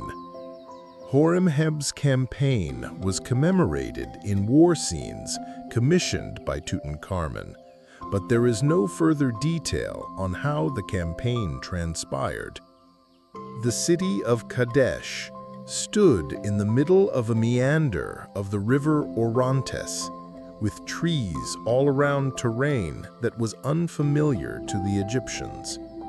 Although the depictions of the campaign show Horemheb returning to Egypt with Atakama as a prisoner of war, along with Egyptian soldiers successfully storming a fortress, the Egyptians failed to recapture Kadesh, which remained in Hittite hands until the Egyptian king Seti I reconquered the city in the early 13th century BC. Even without achieving the primary aim of taking Kadesh, the Egyptian depictions of the campaign, which could be pure propaganda, show the Egyptian commander parading Hittite prisoners in front of Tutankhamun. The king duly provided Horemheb with rich rewards before going to the temple of Karnak to deposit a share of the spoils of war for the gods.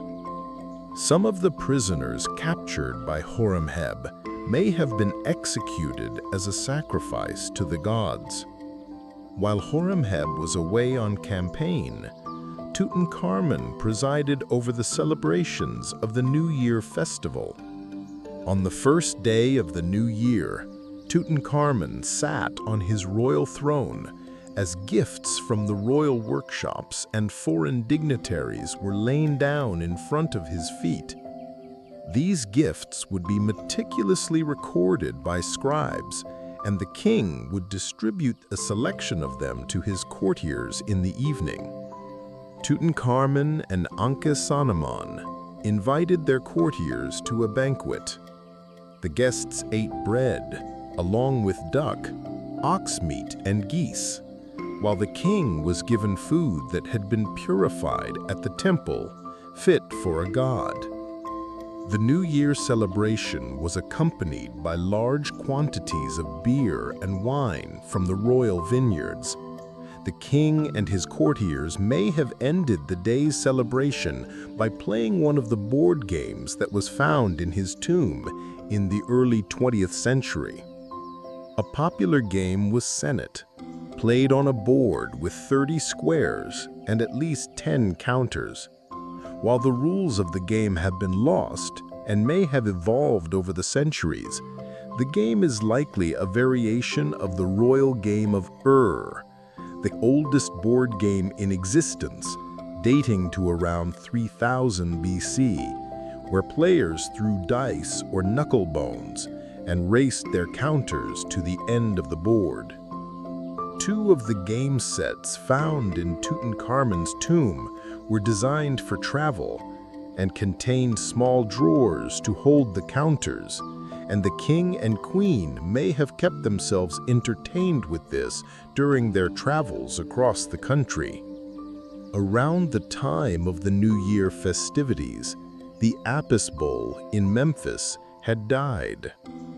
The bull was worshipped as an incarnation of the god Ptah, a creator god whose worship was centered in Memphis. After the death of each bull, the city priests would search for the next incarnation with the same characteristics: a black bull with a white diamond on the top of its head and an eagle pattern on its back. Before the priests could begin their search, Tutankhamun presided over the burial ceremony for the bull at the Serapeum, the burial site for the sacred bulls in the ancient royal necropolis of Saqqara, which may have been founded by Tutankhamun's grandfather, Amenhotep III. The king would have hoped that these rituals would bring his armies glory in the Levant, as he shouldered more of the burdens of government in his late teens. Tutankhamun enjoyed the opportunity to relax by going hunting, while the most common discovery. By 1917, Carter was able to begin work to test his theories, but after 5 years of excavating, nothing of real significance had been found. Certainly not any intact royal tomb. By 1922, Lord Carnarvon had lost hope and informed Carter that he was withdrawing his sponsorship. The AR archaeologist urged his patron to give him one last chance, pointing to the group of workmen's huts near the tomb of Ramesses II, which had not been cleared to the bedrock.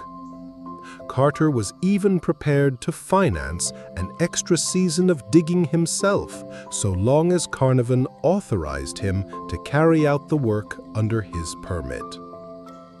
Impressed by Carter's determination, he agreed to sponsor one final season of work.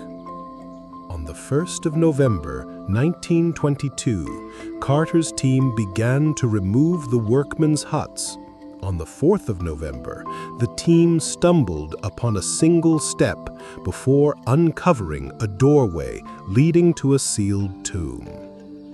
Although the tomb did not look like a royal tomb, and he could not make out a name, he excitedly sent word to Carnarvon announcing the discovery of a tomb with its seal intact. Carter reburied the steps until Carnarvon's arrival. On the 24th of November, the steps and doorway were uncovered to reveal the name of King Tutankhamun. As the excavation continued, Carter could not yet be certain that it was a tomb and not a cache of funerary goods from different kings, and he was disappointed to see signs that the tomb had been broken into before it was resealed. By the 26th of November, the entrance corridor had been cleared. Accompanied by Carnarvon and his daughter, Lady Evelyn Herbert, Carter poked a hole into the antechamber and asked for a candle. As he peered inside, he saw a glittering collection of golden treasures and could hardly believe his eyes. Carnarvon broke the silence and asked Carter if he could see anything, to which the archaeologist replied, "Yes, wonderful things." The following day, accompanied by an Egyptian official, Carter and Carnarvon became the first people to step inside Tutankhamun's tomb for well over 3,000 years. Carter and Carnarvon found signs that the burial chamber had been broken into, and in order to reassure themselves that the burial was still intact, they are alleged to have broken through the same opening before resealing it. and official opening of the tomb was then held on the 29th of November. The discovery was reported in the Times of London the following morning. As the man who discovered an intact royal tomb in the Valley of the Kings, Carter knew he had a great responsibility.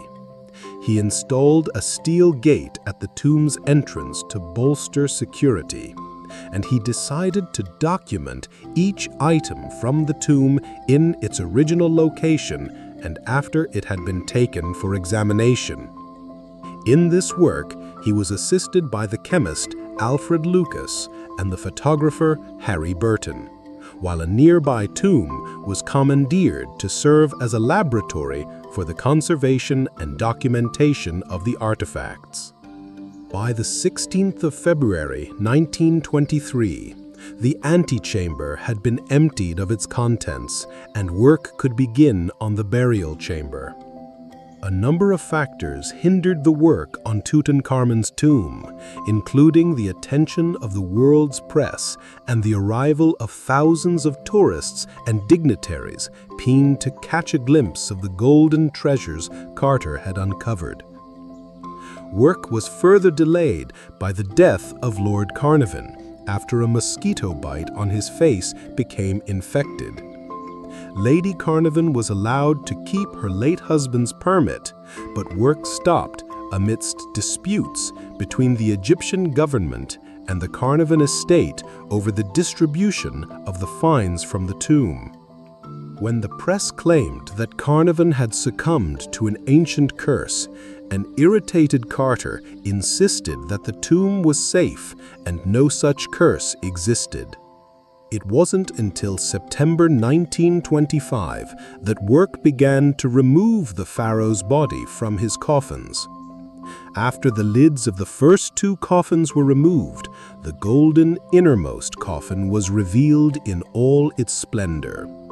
As the two inner coffins were stuck together by the resin used to seal the coffins, they were brought to the antechamber, where the lid of the golden coffin could be opened, revealing the mummy with its famous gold death mask on its head. Since the mummy itself was stuck to the golden coffin, Carter's workmen carried the two coffins into the laboratory.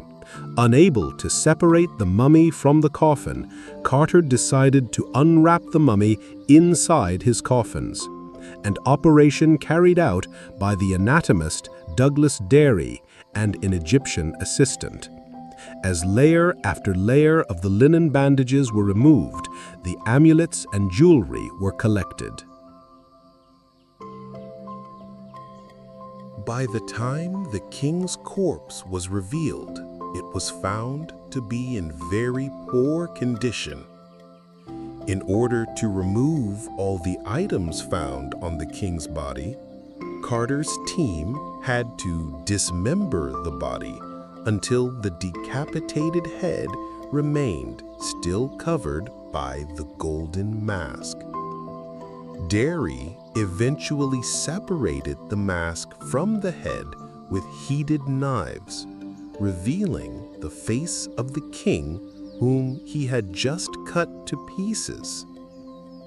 It was not until 1932 that conservation work was finally completed on the tomb, but Carter's discovery had elevated the status of a relatively minor pharaoh, one who was forgotten for 3 millennia, to become the most widely known of all Egyptian rulers. A replica of the tomb's antechamber was made for the British Empire exhibition at Wembley Park in 1924 and 1925, while shops in London were full of merchandise bearing image of artifacts from the tomb, most notably the golden mask, which was first exhibited to the public in the Egyptian Museum in Cairo in January 1926. Carter reassembled Tutankhamun's body and returned it to the outermost coffin and the sarcophagus in the burial chamber. Carter died in March 1939, shortly before the outbreak of the Second World War. It is believed that during the war, the tomb was broken into and the body disturbed, and a team of researchers in 1968 found that the body was no longer in the position Carter had described when he returned it to the tomb in January 2005. Tutankhamun was taken out of his tomb for CT scanning in November 2007. Tutankhamun's body was moved into the antechamber for better preservation in a climate-controlled case, pending the discovery of any new royal tombs.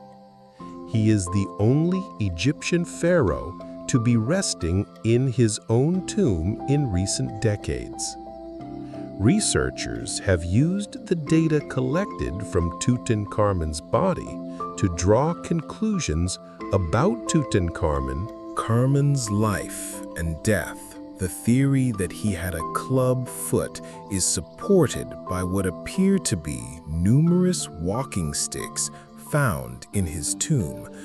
But it is possible that his remains were damaged either during the embalming process or by Carter's team, and that these sticks were actually used as symbols of royal authority rather than to help the king war.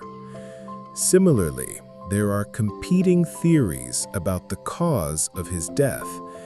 DNA testing suggests that he suffered from malaria, while a dislodged piece in his skull has fueled the belief that he was murdered, challenging the idea that his death was owing to a hunting accident. The absence of Tutankhamun's heart and damage to his rib cage points to a traumatic wound to the chest, though this may have been the result of damage to the mummy, which occurred during the break-in during the Second World. Although Tutankhamun's body remained in Egypt, the artifacts from his tomb have been exhibited abroad on several occasions, beginning in 1961 with a tour of North America accompanied by a campaign to raise awareness for the conservation of archaeological sites impacted by the construction of the Aswan High Dam in Egypt. During the late 1960s and early 1970s, the treasures traveled to Europe, including London, Paris, and throughout the Soviet Union. Since the 1980s, Tutankhamun's famous gold mask has remained in Egypt, where it is expected to stay forever. But other items from the tomb have been exhibited internationally since 2004 until the outbreak of the COVID-19 pandemic in 2020. The whole collection of artifacts from Tutankhamun's tomb, over 5,000 objects in total, is being prepared for display at the Grand Egyptian Museum, newly built near the Pyramids of Giza. Over a century after Howard Carter's discovery of his tomb, the story of Tutankhamun's life is still being re-evaluated. New technology and scientific methods may uncover mysteries surrounding the brief life and reign of the pharaoh whose successors attempted to erase him from history. Likewise, there are many details about Tutankhamun's family members from the Amarna period that remain unknown, and the young pharaoh's parentage even remains a matter of debate. Thus, King Tutankhamun, despite being the most famous of all Egyptian pharaohs, whose death mask has become a symbol of ancient Egypt, remains something of a mysterious figure. He grew up in Akhenaten's court at Amarna, where he witnessed the establishment of the cult of Aten. the memory of which was later obliterated by his successors.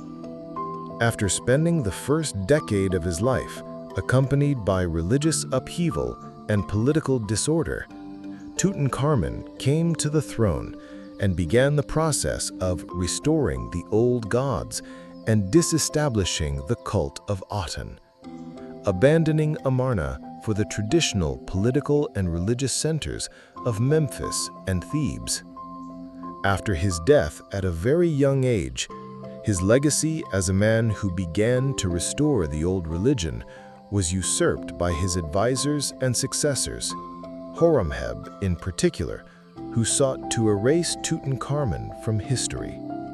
For more than 3,000 years thereafter, Tutankhamun remained unknown and undisturbed until Howard Carter's discovery of his tomb elevated him to a degree of international fame that easily eclipsed his own brief reign. What do you think of Tutankhamun? Was he the tragic boy king who spent most of his short reign controlled by his courtiers?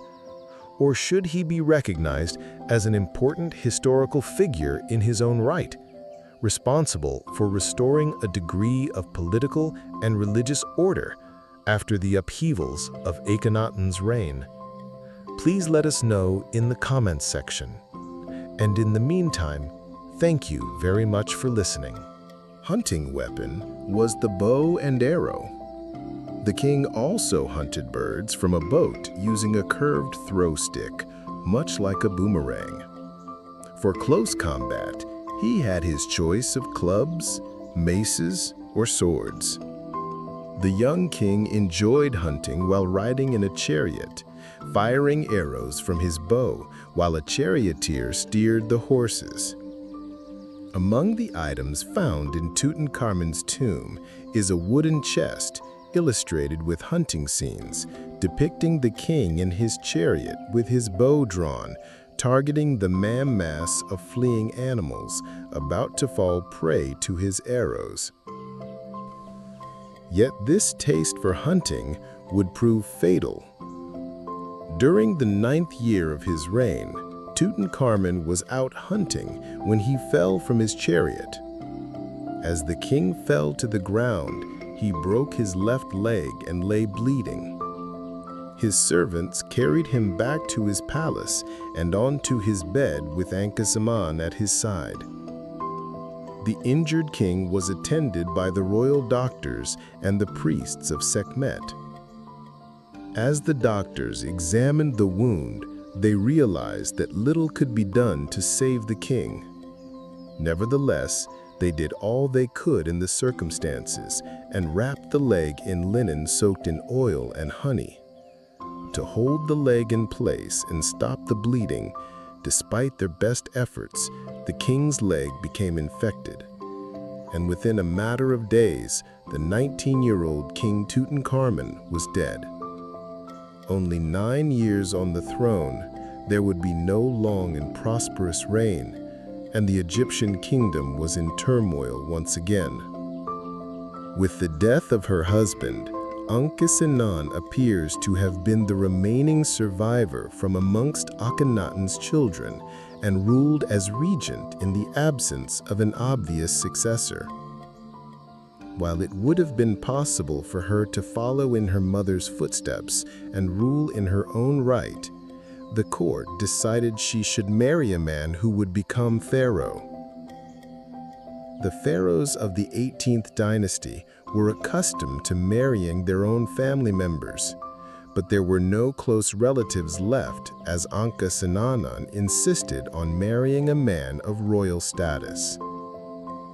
She took the surprising decision of sending a message to the Hittite king, Supilama I, explaining the situation in Egypt and asking if he could offer a solution in the form of a son who would marry her and become pharaoh in place of her late husband. When Supilama received the letter 2 weeks later, he could hardly believe what he was being offered. He had been fighting the Egyptians in the Levant for decades, and now he had an opportunity to incorporate Egypt into his empire in an instant.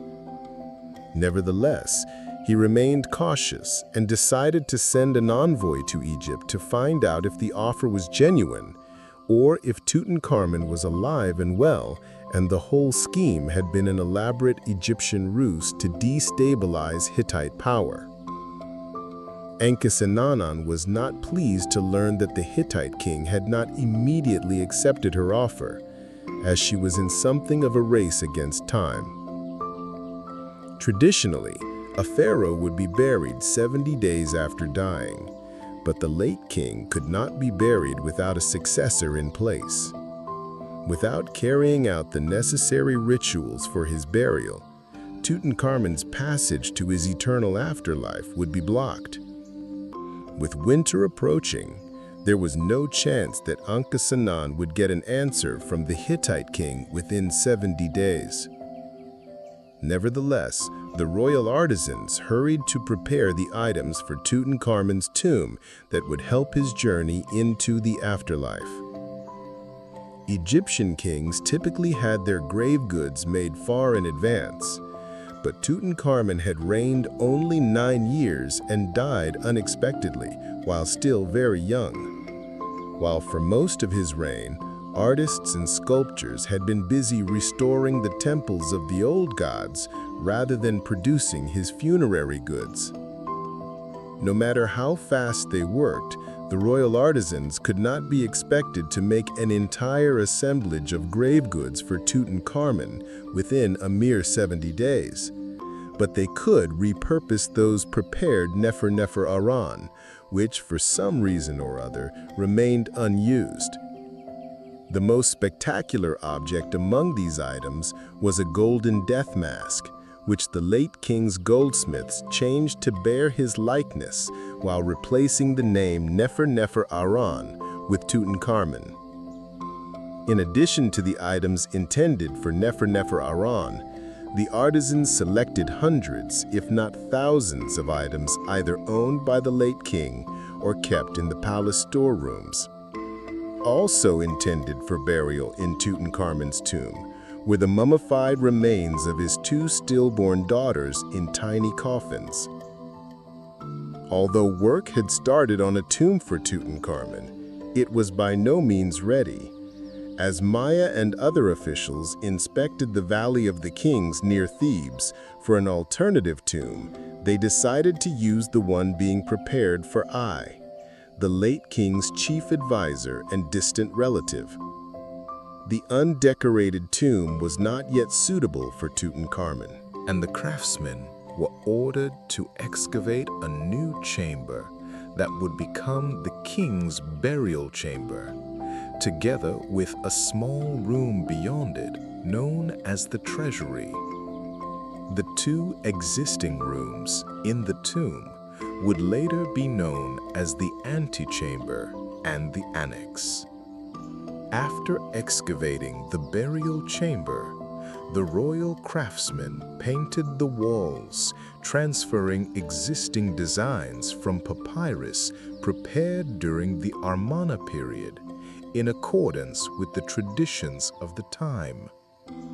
Tutankhamun had the mortuary temple built for him in the Theban necropolis, where priests would make offerings to keep his spirit alive in the afterlife. The late king's body was taken nearby to be embalmed, preserving his body as a vessel into which his soul could return to rest. His brain and internal organs were removed, including his heart, which was typically left inside the body. Traditionally, the internal organs would have been placed in canopic jars, but Tutankhamun's were placed in a chest divided into 4 compartments, protected by the goddesses Isis, Nephthys, Neith, and Serket. The king's body was covered with natron, a salt used in the mummification process to dry out the body and stop it from decaying. After 40 days, the natron was removed, and the body was wrapped in linen bandages, interspersed with amulets and other pieces of jewelry, while 2 daggers were placed on his body. The king's hands were crossed in front of his body, holding his crook and flail. On Tutankhamun's head, the embalmers placed a Nemes's headdress, a skull cap, and the royal diadem between layers of bandages, all covered by the golden death mask, the final and most spectacular item on the mummy. Early the next year, the Hittite envoy was able to return to Suppiluliuma's capital of Hattusa, in what is now central Turkey, alongside an Egyptian envoy bearing a letter from Akhenaten. The queen was outraged that the Hittite king had not believed her and repeated her offer once again. Suppiluliuma continued to have his suspicions, but was persuaded by both his own envoy and the Egyptian messenger that the offer from the Egyptian queen was genuine. He duly dispatched his 4th son, Prince Zananza, to travel to Egypt to marry Queen Akhenaten and become the new pharaoh. When Zananza died en route to Egypt in unclear circumstances, his father accused the Egyptians of murdering him. Upon the death of her prospective husband, Akhenaten decided she had no choice other than to marry the elderly Ai, her grand uncle, who became the new king. In his correspondence with his Hittite counterpart, King Ai acknowledged that Zananza was dead, but denied any wrongdoing. Suppiluliuma responded by launching an invasion of Egyptian territories in the Levant, only for the captured Egyptian prisoners to bring the plague, which had been troubling Egypt for many years, to Hattusa, a disease outbreak which killed the Hittite king. With Ai in place as Tutankhamun's successor, the late king's funeral was scheduled for the end of March, 7 months after his death, much later than was typical. On the north wall of the burial chamber, the artists hurriedly painted the figure of Ai performing the opening of the mouth ritual on his predecessor's body, a ceremonial act symbolizing rebirth in the afterlife. This ceremony was typically led by the crown prince, strengthening Ai's tenuous claims to Tutankhamun's throne. There was no time to build a wall separating the burial chamber from the antechamber, so only 3 walls were decorated for the time being. The scenes from Tutankhamun's burial ritual had already been painted on the walls of his burial chamber before the ceremony had taken place. The king's mummified body was presented with food and drink before being placed on a sled and dragged across the sands, up the slopes of the Valley of the Kings, into the tomb that had been prepared for him. Before the body entered the tomb, Ai performed the opening of the mouth ceremony by gently touching Tutankhamun's lips with an adze, allowing him to speak in the afterlife. With his mummy carried by priests, the late king entered the darkness of his tomb and was placed into 3 nested coffins inside a red sarcophagus. The innermost coffin was made of solid gold, while the outer 2 were made of wood and decorated with glass and jewels.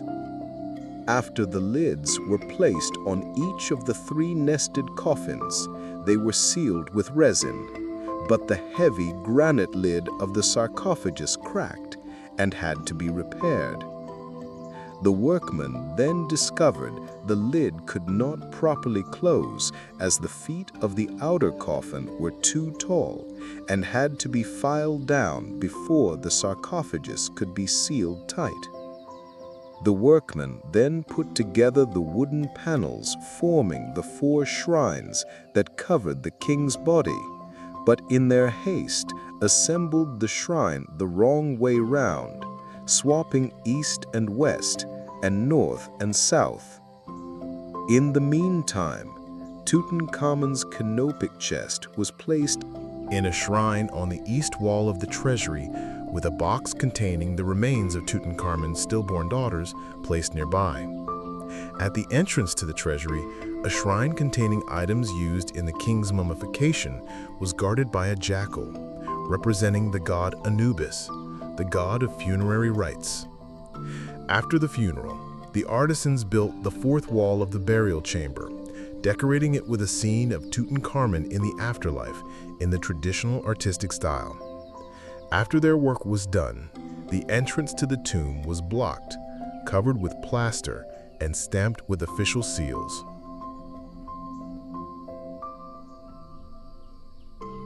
Several months later than anticipated, Tutankhamun could begin his journey to the afterlife, where he would be engaged in a daily cosmic battle alongside the gods against the forces of evil that threatened to disrupt the earthly world.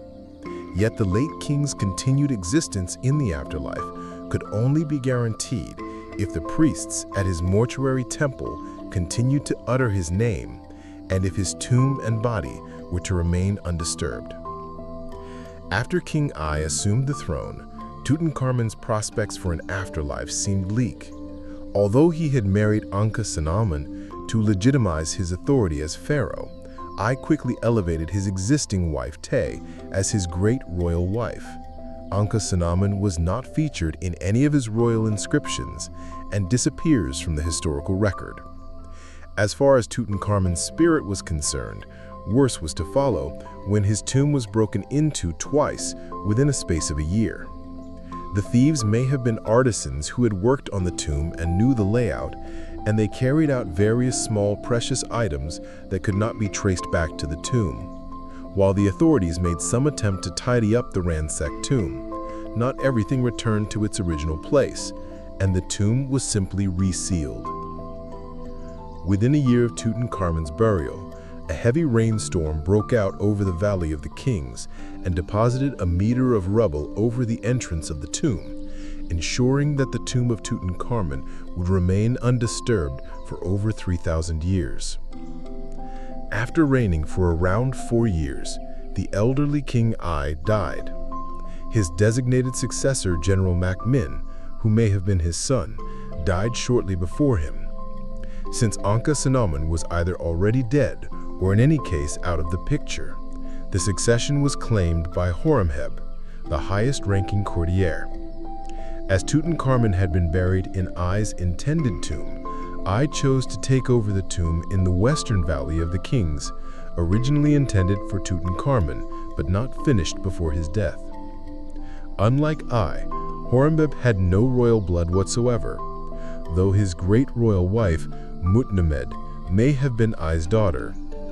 While he continued his military campaigns against the Nubians and the Hittites, the new king considered it his primary duty to restore political order at home. While Horemheb continued Tutankhamun and Ai's work to restore the old religion, he decided to erase the memory of his immediate predecessors, replacing their names on temples and monuments with his own. By doing so, he not only consigned their names to oblivion in the mortal world, but extinguished their spirits in the afterlife. Not only did Horemheb order the desecration of Ai's tomb and the possible destruction of his mummy, he also usurped his predecessor's mortuary temple. He took credit for Tutankhamun and Ai's construction projects at the temples of Luxor and Karnak. All over the country, Horemheb replaced Tutankhamun's imagery with his own. He would undoubtedly have done the same thing to Tutankhamun's tomb, but it was more difficult to access after being buried under rubble. As Horemheb had no surviving children of his own, he named as his successor a senior official named Ramesses II. After reigning for around 14 years, Horemheb died, and his successor assumed the throne as Ramesses I, the founder of a new 19th dynasty. The second and third pharaohs of the 19th dynasty, Seti I and Ramesses II, the latter of whom is more widely known as Ramesses the Great, were warrior kings who helped to restore much of the prestige lost in the aftermath of the Amarna period. Horemheb's efforts to erase the memory of this period had been so successful that over time, memory of King Tutankhamun faded away. In the mid-12th century BC, around 200 years after Tutankhamun's burial, the men working on the tomb of Ramesses V built their huts directly above the rubble that covered the entrance to Tutankhamun's tomb. Over the course of the following 3 millennia, Alexander the Great, Julius Caesar, Saladin, and Napoleon Bonaparte all conquered Egypt without ever hearing of the existence of the pharaoh named Tutankhamun. It seemed that memory of his reign had almost entirely been lost to history. When Napoleon Bonaparte led his expedition to Egypt in 1798, he was accompanied not only by his officers and men, but also by a large team of scientists to study the artistic legacy of the ancient Egyptians. Egyptian artifacts, including the Rosetta Stone, were brought back to Europe for further examination. In the 1820s, Jean-François Champollion successfully deciphered the hieroglyphic script of the ancient Egyptian using the Rosetta Stone. This initiated the modern study of ancient Egypt, or Egyptology as it is known. Over the course of the 19th century, Egypt fell under the influence of British and French officials. The European interest in Egypt was partly economic, motivated by a desire to link the Mediterranean and the Red Sea by the Suez Canal. But interest in Egyptian heritage also played a part. Although officially part of the Ottoman Empire, Egypt was effectively ruled by the British from 1882 onwards. Wealthy aristocrats and businessmen from Europe and the United States flocked to Egypt and applied to the Egyptian Antiquities Service for permits to carry out excavations. These wealthy individuals financed the archaeological digs and hired Egyptologists to carry out the work, laying claim to a share of the finds. By the end of the 19th century, archaeological activity was underway at sites throughout Egypt, which would have been familiar to Tutankhamun. His father's capital of Akhenaten, the ancient capital Memphis, the monumental religious buildings at Thebes, the mortuary temples and tombs of the Theban necropolis, and most importantly, the Valley of the Kings. The concession to dig in the Valley of the Kings was considered the most prestigious among the archaeologists working in Egypt, who all aspired to be the first to discover an intact royal tomb, as most of the tombs in the Valley of the Kings had been plundered by grave robbers, either in antiquity or in more recent times. Between 1905 and 1914, the concession was held by American businessman Theodore Davis. In February 1905, the intact tomb of Yuya and Thuya, the parents of Queen Tai, and accordingly the great-grandparents of Tutankhamun, had been discovered intact by James Q. Bilb, a British Egyptologist sponsored by Davis. By this point, Tutankhamun's name was known to the archaeologists working in Egypt, as his name appeared on the inscriptions of tombs of officials, but otherwise his life and reign remained a mystery. Over the course of a decade, Davis had financed the discovery of more than 10 further tombs in the Valley of the Kings, including a small chamber containing gold foil depicting a king on a chariot bearing the names of Tutankhamun, Akhenaten, and I, which Davis identified as the tomb of Tutankhamun. By 1914, Davis gave up his concession and declared that the entire valley had been exhausted. Between 1905 and 1908, Davis had been assisted by Howard Carter, a British archaeologist who had previously worked as an inspector for the Antiquities Service before his resignation in the summer of 1905, several months after an incident involving Egyptian guards and French tourists caused him to be reassigned. By 1909, following the recommendation of Gaston Maspero, the director of the Antiquities Service, Carter began his collaboration with George Herbert, the 5th Earl of Carnarvon, who began to visit Egypt every year to help his recovery from a car accident. When Davis gave up his concession for the Valley of the Kings, Carter and Carnarvon believed that there were more discoveries to be made in the area, and successfully obtained permission to dig. The outbreak of the First World War disrupted their plans, as Carnarvon could not travel to Egypt, while Carter worked in Cairo as an intelligence officer and did not have the time to carry out any new excavations.